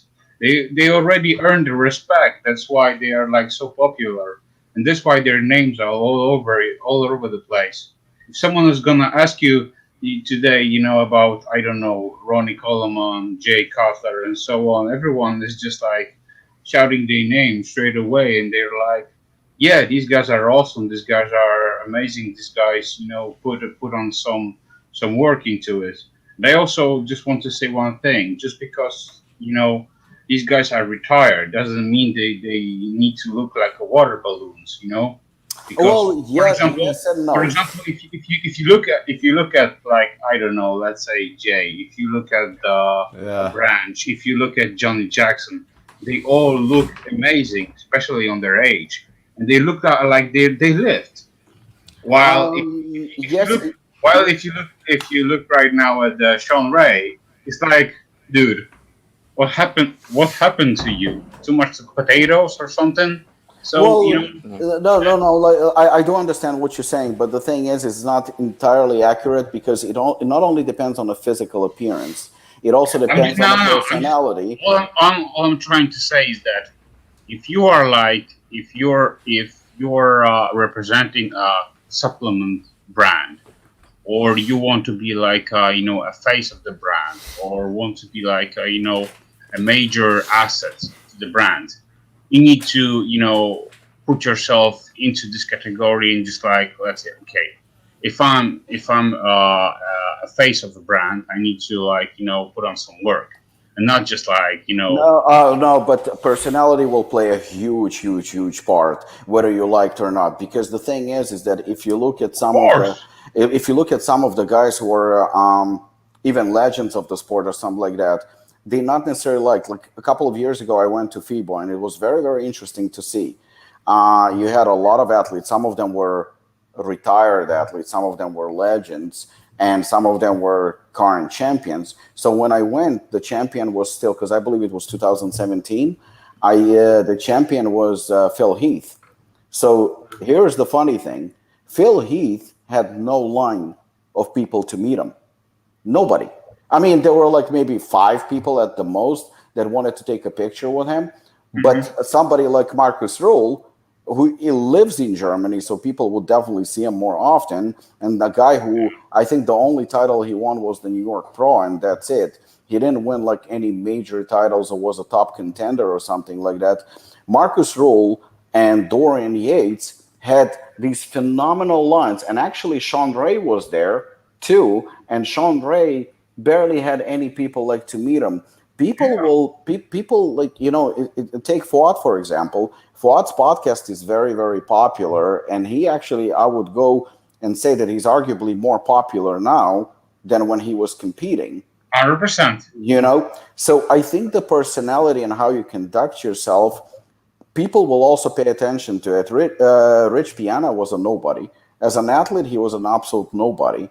But the lines to see him and the way the persona and personality and the character that he built, because it was obviously built, it was an act, for some reason he connected with people. So I think that, regardless that Shawn Ray is out of shape, which obviously, of course, plays a part, but I think the personality, the interviews, the way he talks to the fans, the way he treats his peers, is so disrespectful and so nasty that regardless of the fact that he is such a legend, it pushes people away.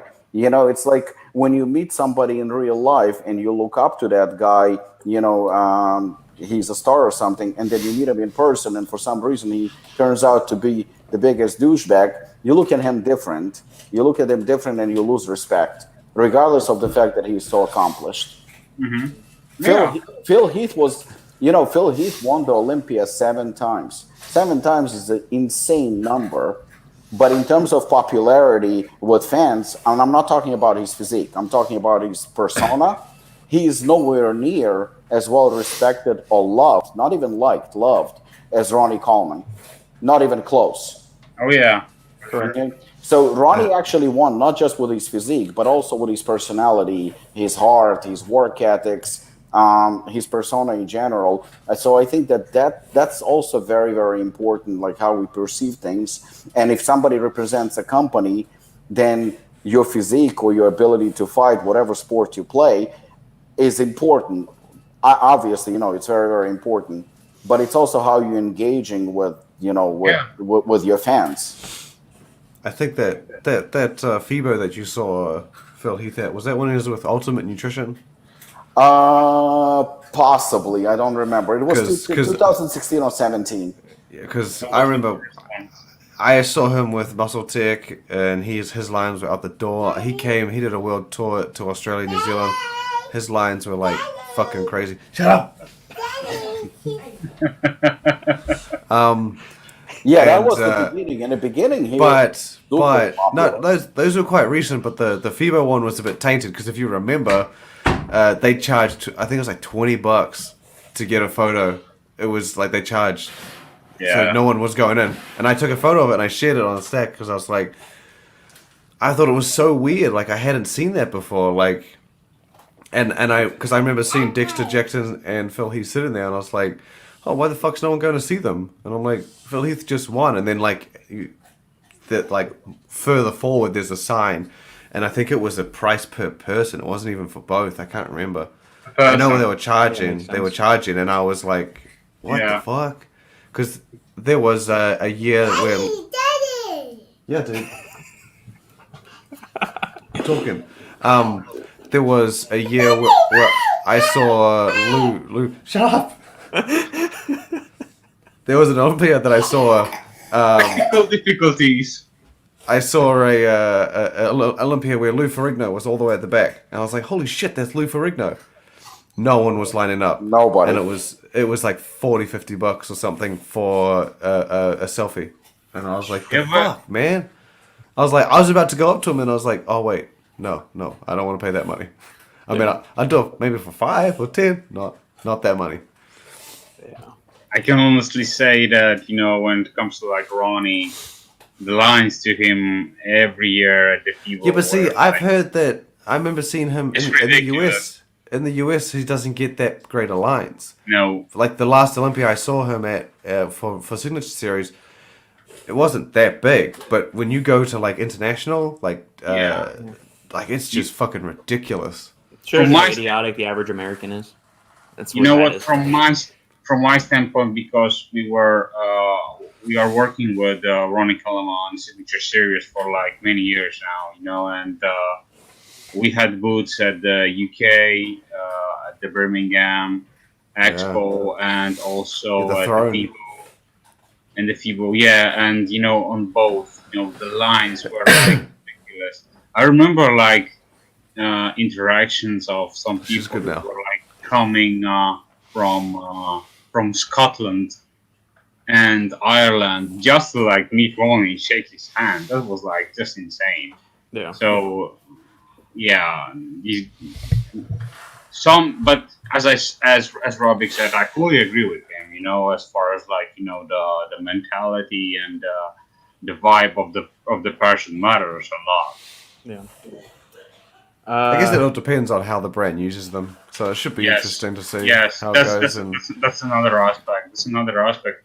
I'm just curious because you had on your podcast Jim, and he was Nice. explaining some stuff. So I highly advise if no one listens to Shane's podcast, give it a go. No one listens to it. It's not that great. It's just me. I'm This is Lucas. Lucas is the only one, and he'll tell you about it. So just Everyone, just- go listen to Shane's podcast, Stack 3D, on Apple iTunes, and leave it a 5-star just- review. Yes. just friend Lucas on Facebook, and once I share an episode, he'll tell you how it is in like 30 seconds as soon as it's gone live. classic. Like, I always Instant share. I classic always episode. yeah.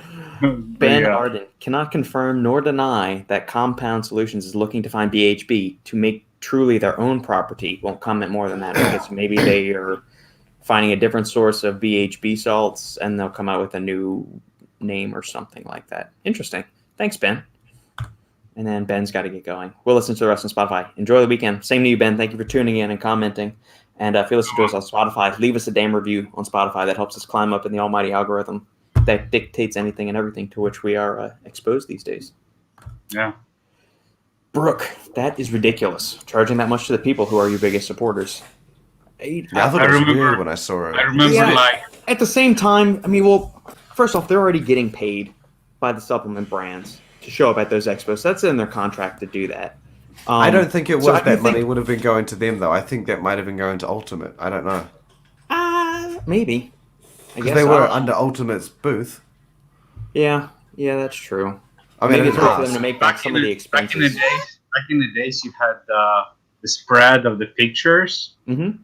There were like, I believe, 4 pictures and maybe like 2 or 3 shirts, maybe a hat or something. So you had to pick one thing. So there was like, let's say for €5, you had like a sign, photograph. For like 10 euros, you had like a T-shirt with the sign signature, and for like 15, you had like a hat or something. So every person always had to pick something up. Yeah. You couldn't like just like stand in the in the queue and just like waiting just to shake his hand.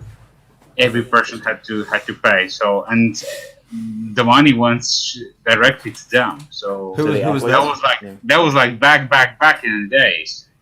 It was like my first expos when I was like still like a young buck. I wasn't in the industry yet, but I was Chubby like, bastard. yeah, man. The chubby bastard. Oh yeah, man. That was the time. Yeah, chubby little bastard. Shane, you've got 3 people that listen to your podcast now. You got Lucas, you got me, and you got Paul that listen to your podcast. So at least you have 3 listeners. Oh, look at that! I'm fucking booming. You are, Hold man. on, You're watch on your out. way to Joe Rogan money. You're going to get bought out by Spotify. Open? Okay, and then sit down. All right, gentlemen. We've been on for almost 2 hours. Do y'all want to cover a story on Stack 3D, or y'all want to Put a bow on Should the check out door. that Charles Glass pre-workout. Oh yeah. That was one of the stories I was going to get to. Before we do that, Oh man. do any of you plan to go back to any of the Fit Expos? I've gone to the San Jose Fit Expo for years. Tons of free samples and great deals. I talked to fighters, bodybuilders, and strongmen for free. I never went to any of those. I went to one. I went to the Anaheim or the LA Fit Expo back in 2018. January of 2018, I went. Me and CJ were there. But we stayed in this really sketchy area, and we heard like sirens the entire night, gunshots a couple of twice. Like we were in the ghetto part of wherever this little only Airbnb we could find was. I've been to the Arnold several times. I've been to the O several times. They're okay. I don't know if I'll go back to any of them because most of the time I end up sitting at like, what is it, the Hilton bar or the Hyatt bar? And that's where all the actual business stuff gets done. That's where you actually meet everybody and you have a couple of drinks and you just talk and shoot the shit. And that's where you iron out details, either like if you're meeting with distributors. Nothing gets done on the actual expo floor. I don't need to go and stand in line for free samples and smell everybody's BO and protein farts and all that stuff. Just let me, I don't need all that. Most of the talks are always at the hotels, but yeah, this weekend is hopefully a breakthrough. I don't know how it's gonna turn out, but there's Fit Expo. Oh yeah, what the hell is Birmingham. Oh no, not in Birmingham, Liverpool. Yeah. So I'm hoping that everything will turn out great for them guys. Some of the partners are having a booth there, so we shall see. Hopefully, fingers crossed. That will lead to UK Arnold, and from there, hopefully FIBO. Yeah, we shall see. Sridhar, I didn't even know that Stacked had a podcast. We'll start listening, Shane. There you go. You're up to 4 listeners at least on this podcast alone.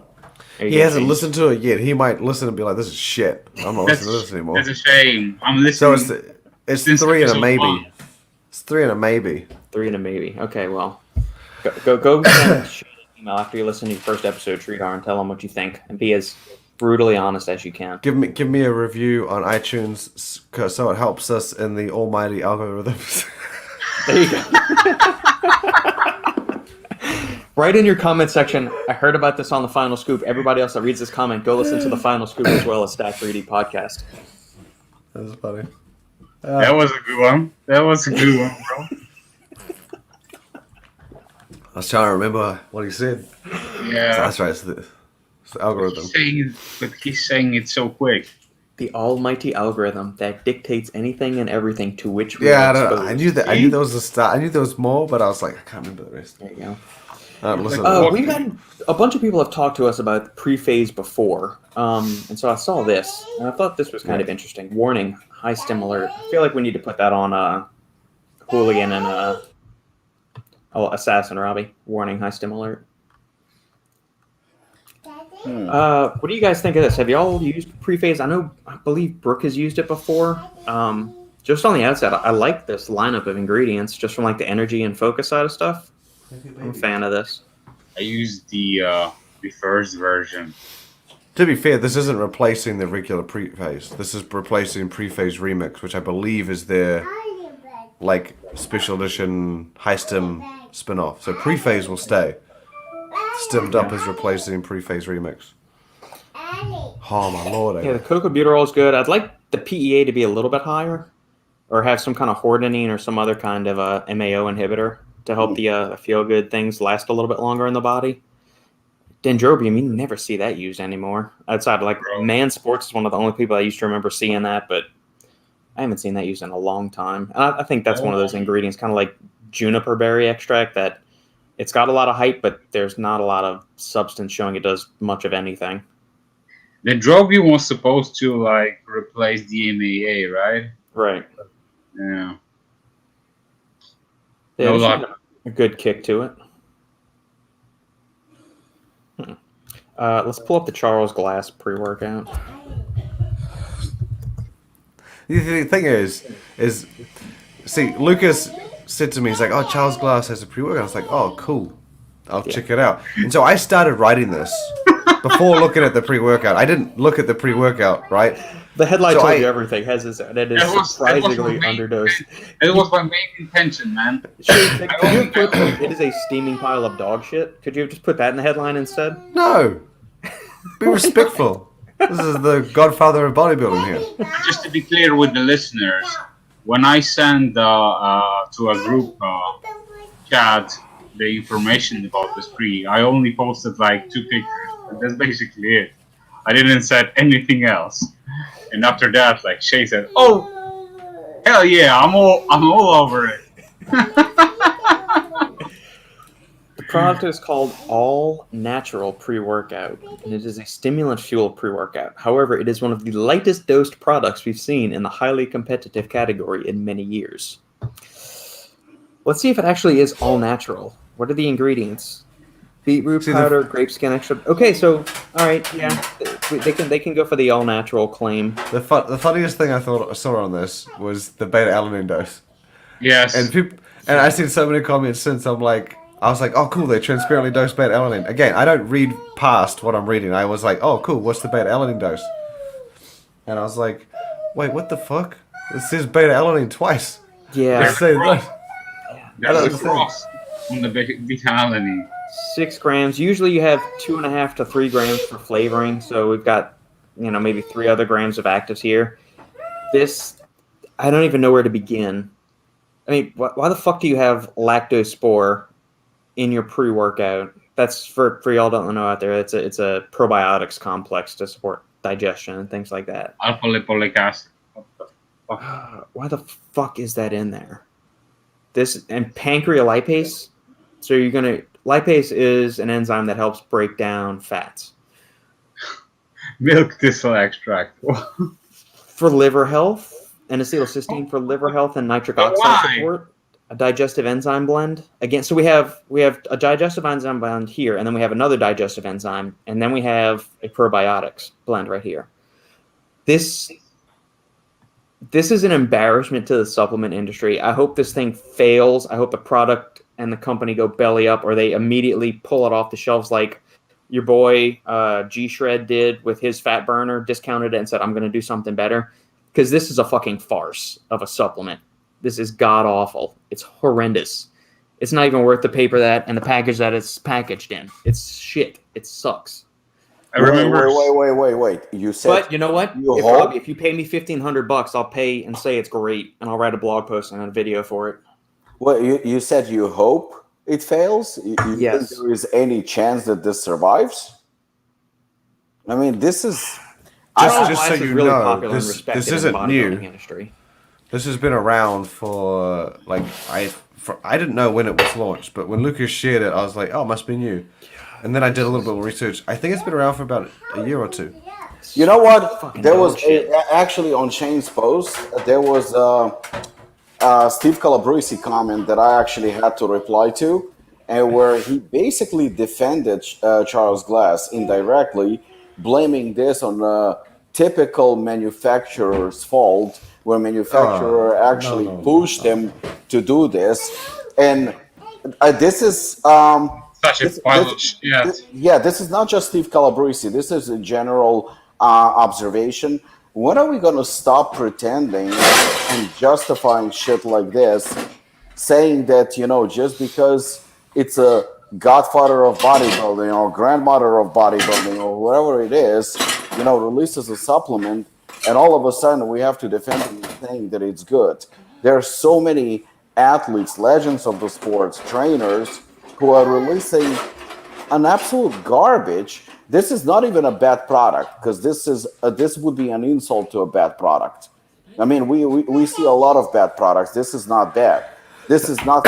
This should not be classified as anything. This cannot be classified as a pre-workout. This cannot be classified as a supplement.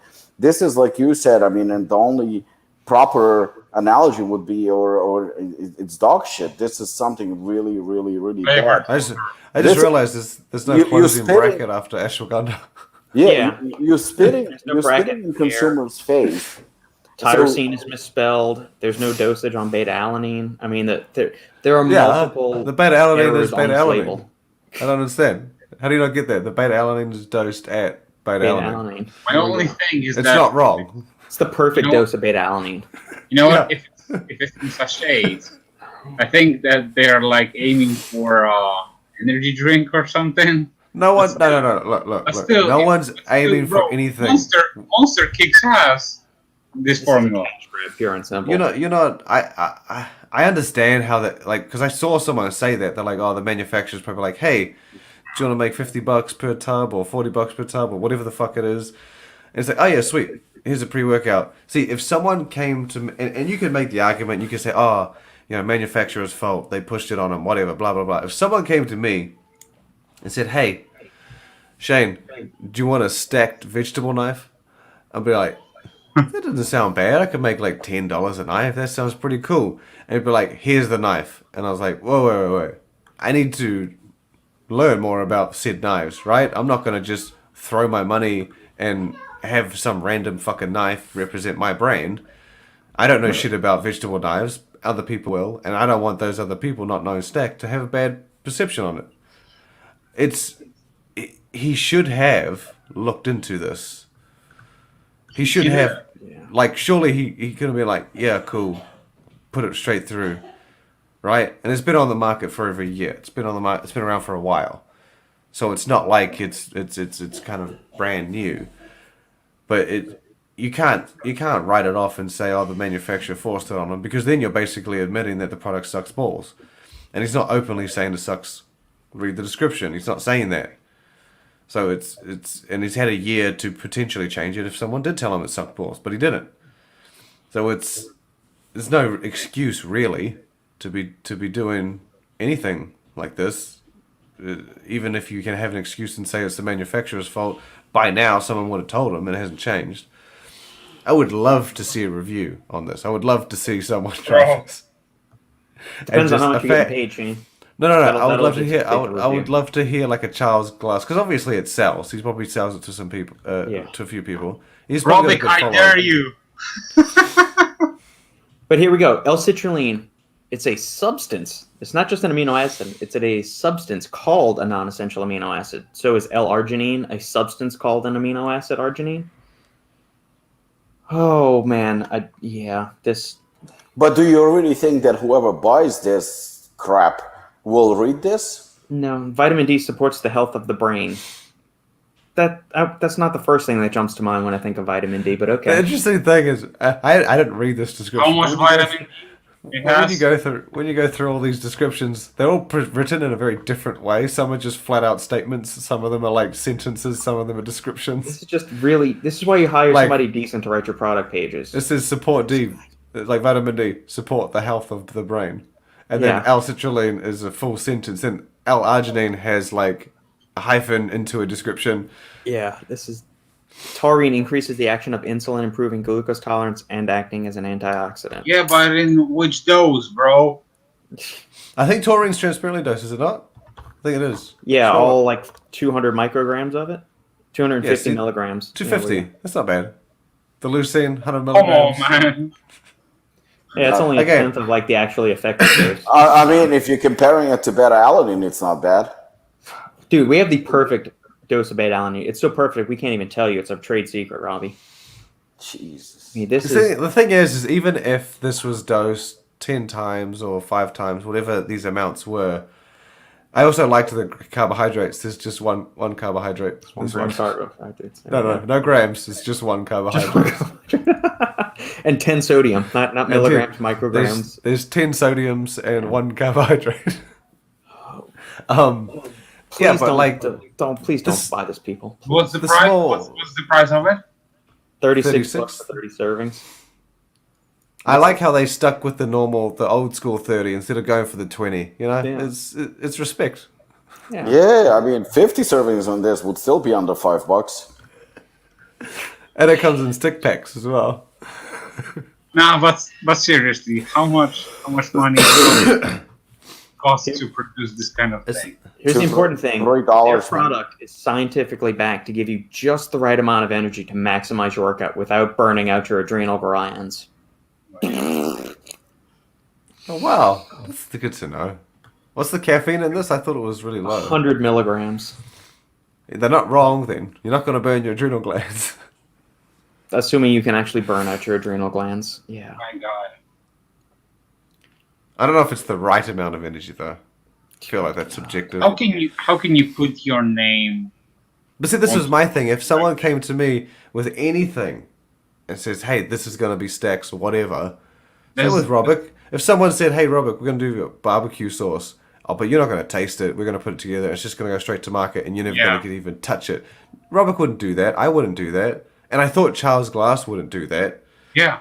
That's why I said surprisingly underdosed. Yeah. Because this is kind of like the Shawn Ray thing. How you're talking, like you have a perception of a person until you hear something. Yeah. And like I have certain perceptions of every athlete, but you only know what you see. And I thought Charles Glass, long time optimum athlete, legendary trainer, coach, knows his shit, got a lot of athletes, like champion athletes. If you told me he was going to do a pre-workout, I would be like, fuck, this is going to be the shit, right? I expected hostile level, like forward, like just on that kind of, but I was like, what the fuck is this? This is worse than the Arnold series that Muscle Farm did years ago. I liked some of the Arnold series stuff. Yeah. I liked some of it. I liked the sleep one. Yeah. Oh, yeah. Sleep one. Because that was meant to be the sequel to Bulletproof. But you know what? Like Lukasz said, to review this, it would be a fun thing to review this. That would be very. I don't want to entertaining. review it. I want to hear a fan of his review it. But here's the problem. On the market right now, out of 100% of products, probably, to be modest, 75-80% of products are underdosed, right? So if you review something and you're honest about it, and you say, well, this product is like a little underdosed. If you say that this is underdosed, then you're putting it in the same category as that underdosed. But this is not underdosed. This is no dosed. This is like fucking water. It has nothing in it. They couldn't even fucking add a G to the gram. I told you. Where's beta alanine on the list again? Prop blend. This blend to help ensure you digest this product with ease. Why are you putting fat digesting enzymes? There was no fats in here, so why the hell do you have lipase in there? Stupid. Bring up the facts panel again. Okay. L-theanine translation. This helps you getting jittery, like the way other companies pre-workouts do. So Mastermind was formulating Please this. fire whoever wrote this. Please fire them. I was like, maybe we can figure out the dose of the beta alanine on its placement. No, we cannot. It's more than 300 though. And somehow KSM66 helps with digestion too. And acetylcysteine and CoQ10 and alpha lipoic acid. See, this is all meant to maximize the digestion. The beta alanine may in fact be dosed at 3.2. We might be jumping to. And they also have room. added NAC, right? They also added NAC. Yeah, that was nice. So you're getting what, probably 100 milligrams of that? If that, 25 milligrams maybe? Yeah, see, if they didn't add the enzyme blend, you would have thought that the milk thistle and the NAC would have been too bad. Yeah. Well, maybe the ashwagandha is 300, but then the blend suggests that maybe the ashwagandha is 600. Yeah. This is just... I'm really tempted to try this. I don't know why. I'm really tempted to try this pre-workout. Try it. Oh, God. But the Jew in me says that this is too much money. There we go. This is what the headline should have been. Charles Glass releases severely low-dosed pre-workout. That's what the headline should have been. Oh, my God. But I was truly surprised. I shared my feelings. Yeah, no, this is a surprise. Coming from him, you would expect maybe not something amazing, but at least something reputable, respectable, something. That it's not embarrassing, because there are no words to describe this thing. This is not underdose. This is a travesty. Listen, I got an idea, because Brooke was like sending us cash, like $5 every podcast. So I think we got enough money right now just to like chip on and just like. I tell you what, and then you can because it comes in stick packs. You can send some to me and send it to Lukasz, and we can divide it up. Yeah, and we can try it. I'll Be dry ca- scoop. I'll dry scoop yeah. 6 grams. I just be careful. Start with half a dose to assess your tolerance. There you go. You don't want to burn out those adrenal glands. Yeah, I I actually think, what is it, 100 milligrams of caffeine? Yeah. I feel like it might not be too bad at 5 servings. Yeah, five stick bags. 5 packets. Oh, one 'Cause, of I mean, the Oh, God. thanks for the stream. Thank you for tuning in each time, Brooke. We very much appreciate it. Guys. Also, who doesn't listen to Stack Podcast? Oh, there you go. There, I got 4. You Oh. got 5 now. You got Tree Dog too. Don't forget about Tree Dog, man. That's No, I 5 don't have people. Sridhar yet. We discussed this. He hasn't listened to it yet. He might hate it. Yeah. Pre-phase knockout is great. All right, Paul. I've tried the remix and the normal pre. Really like both. Flavor is so. Really euphoric. All right, I'm gonna need to get my hands on some of that and try it. Tyrosin. Yeah. That's the concentrated version. Yeah. that's a trademark. More plates, more dates. Did a review. It was incredible. Yeah, I saw that. I sent you guys the link. Why have prop blend of 605 milligrams and show how the other ingredients are underdosed? I don't understand why they didn't just make the whole thing a prop. Yeah, that would have been better. That would have been better than the embarrassing profile that they showed. Not even close. It's even more magical. Sweetheart, I don't read all these descriptions. I just look at the nutrition label, which is exactly why I asked why the Assassin Supplement Facts label isn't on Apollon's website. I think he asked that when you were off, Robbie. Mm-hmm. Is it on the website now? I'm not sure if they added it yet. Okay. If not, they are fired. Yeah. Go yell at We are so embarrassed by the supplement facts that it's actually a lot weaker than Charles Glass's pre-workout that we decided to hide it. The next version is a prop blend. There we There's go. no comparison, man.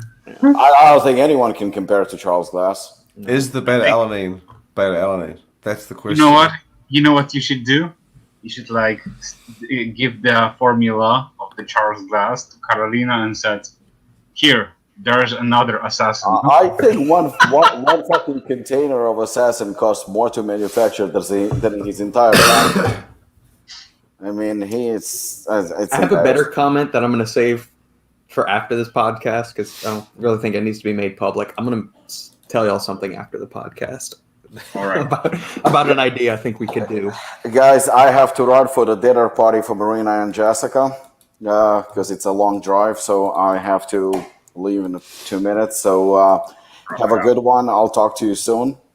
All right, my friend. Thank you for joining us, Robbie. And I'm definitely going to order that pre-workout. I'm just super, super curious now. Please do. I know it's not going to do shit, but maybe I'll use it as a sleep formula. That Just works. remember, don't dress copies. It better fucking taste good for that money. All right. I'll talk to you soon. Bye. Take See care, ya. brother. There we go. All right. Well, now that we got rid of the ugly, we can. We got the 360 bastards still on the podcast. Hell yeah. Do y'all need to hop off, gentlemen? Do we want to call it quits at this point, or Up to you. it's up to me? I'll keep you on for 5 more hours. We're just going to go live until the UFC event tonight. That's what we're going to do. Wait, what UFC? Is that Fight Night or is it UFC? I think it's UFC tonight. It's UFC 265. Is that it? If someone is watching right now, Tampa Pro, let me know about the results. Yeah, it's Saturday, 7 o'clock tonight. Oh, It's the there is one interim I was heavyweight title is on the line. Lewis versus Gain. Who's in? Huh. So I'll probably be watching that tonight. Sandy's going to be out with the teachers from her school, so I'll have something to watch and entertain myself. Recent story for you, Shane. Performax Labs, something big is being announced in exactly 6 days. Yeah. Do you know all the goodies yet? Has Aaron I've- broken the seal and showed you Just so you know, I've always known all the goodies. everything? Okay, good. But I don't. You can't air him out, can you? So I mean, we could. I mean, I don't even know if he listens to us, so we could, and we would just, everybody else, all the people that listen. you got to us like actually twice listen as to more. us. You got 3 times as many people on here as I have on my podcast, and one of my listeners is on here. So you know. Shane, Streetheart's going to listen to the podcast, and I'll let you know his honest opinion about it. There you go. Nah. You don't need to tell me your opinion. If it sucks, just if it's good, then let me know. If it's shit, just don't Rate tell him me. on a scale of Charles Glass pre-workout to any other outstanding pre-workout, like Hooligan, Hypermax, Devastated the Union, Specimen, any of those. Rate it on a scale to that. So if it sucks, it's Charles Glass level. Glass. If it's awesome, then one of the aforementioned pre-workouts. If it's in the middle, give it a C4 rating. See, I think that Charles Glass one's probably up there with. Do you remember the Gifted Labs original pre-workout? Yeah, the one from Phil Heath. Like the original. Yeah. That was pretty. That was horrendous. And same with the Black Skull pre-workout Bone Crusher. Yeah, That but was that's also- cool. Man. That was also It's there've been some shit ones. Yeah, to say the least. Yeah. Also, yeah, and then we had the other thing that I texted y'all about, that garbage formula from Nutrex, their Thyroline, Oh, which is basically ashwagandha. just KSM-66, and then you've got some vitamins and minerals, and that's See, I have an issue with. I always see the good in things, like Shawn Ray. I think he's a good fit. I thought he was a good fit. I mean, I didn't know anything about him, about his personality, or what Right. he's done outside of being. I don't really care, but I feel like he's a great fit, and Mutant is a strong mainstream brand. I mean, again, they haven't entered those big categories for ages, but they're a real solid mainstream. To me, they're kind of similar to Animal. They're sort of widely available, but not as into bodybuilding and hardcore as Animal is. But they still have that. They lean more that way than they do like Optimum and Muscle Tech, but they are of that size. yeah. And the what's the name of it again? Thyroline. The Nutrix one. Yeah. See, I mean, I can understand that it is pretty straightforward, it's pretty basic, and maybe plus $30 is a bit much for what's in it. A bit more. But then at the same time, you have 6 or 7 or 8,000 different fat burners under the Nutrix line. And I guess, like, they've got a nice little segmentation going, a nice little way to build out if you want this, you want that, but I'm just looking at it from the consumer point of view. Like, you are bringing nothing here to this. I mean, this is a way to sell a KSM-66 standalone thing. You've packaged some vitamins and minerals, which you're already going to get from your multivitamin. You couldn't even go for the premium form of copper. You had to go with the copper oxide form, which has got shit bioavailability. 200 milligrams of tyrosine is going to probably do next to nothing, and then. Well, you can double those doses. Remember, this is a half day amount, so I guess I think it's meant to be. But see, I would obviously prefer all of these, like how they have the different stim-free, fat burner, lipo-6 stuff. Yeah. I would have preferred them all be in the same one, and you have 2, stim-free, and you stack them.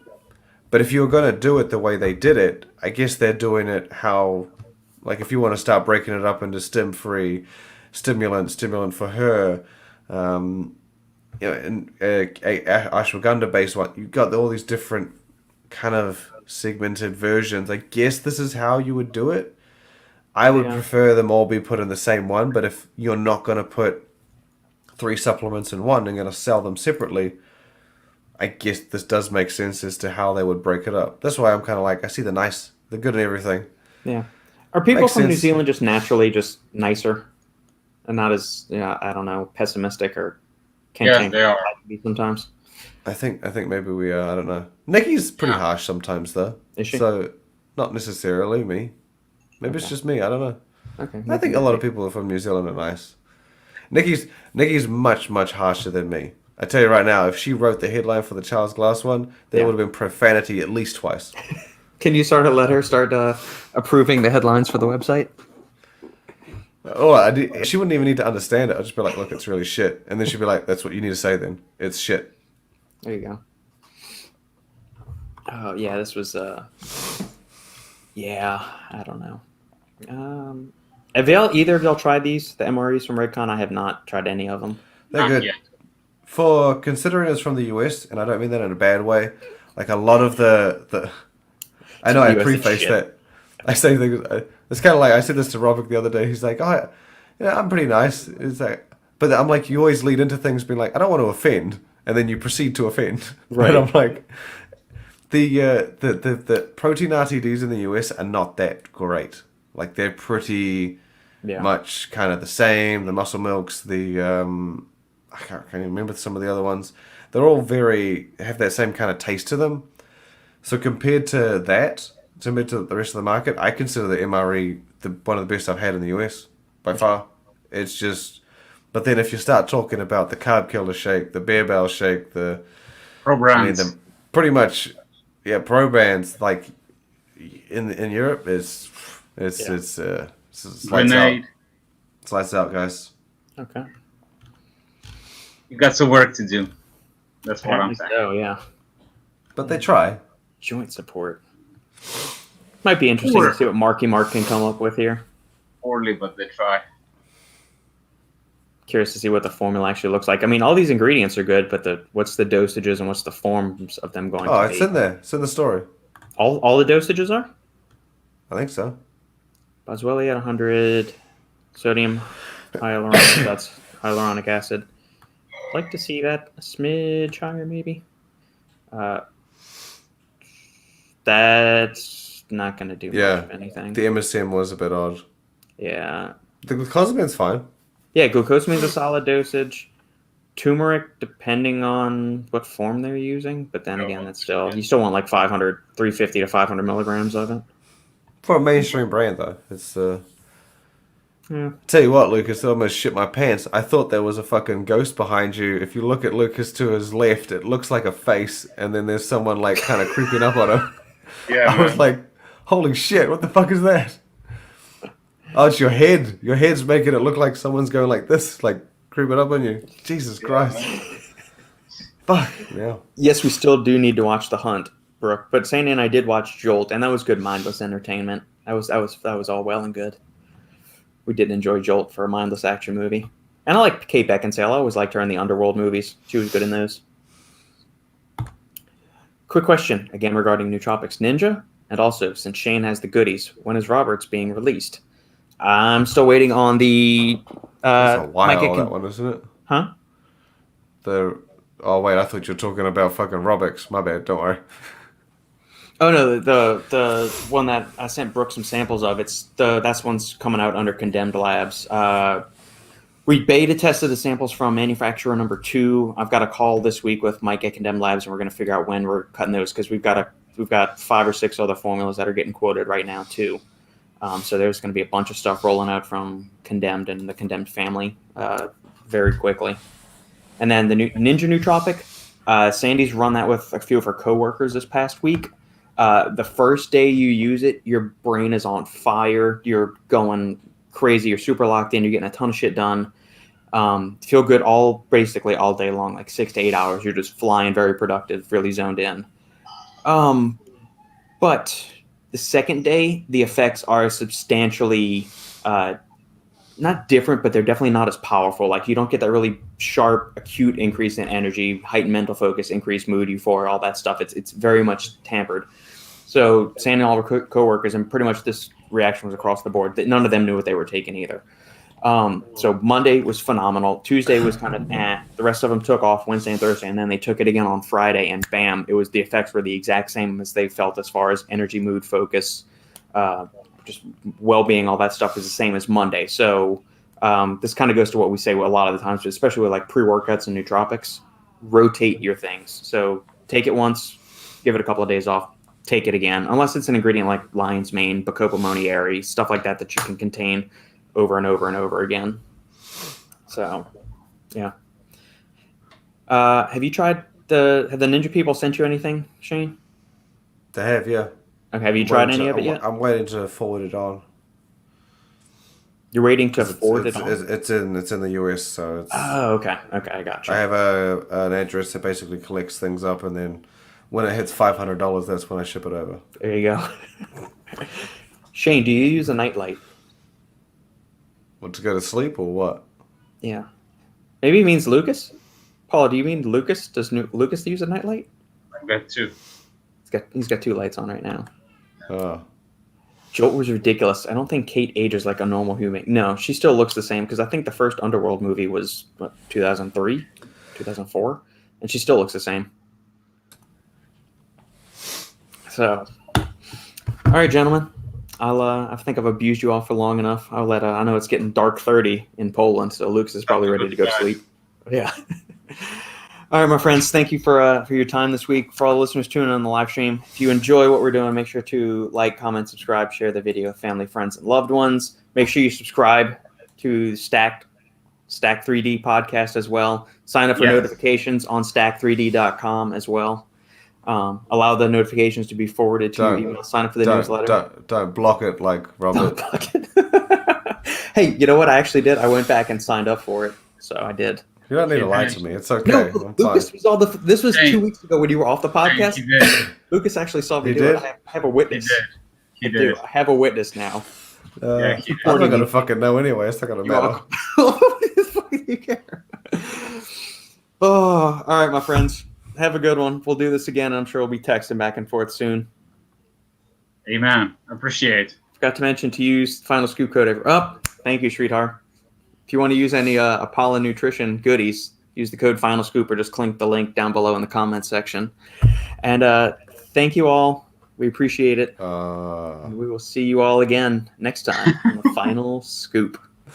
Take care, guys. Bye.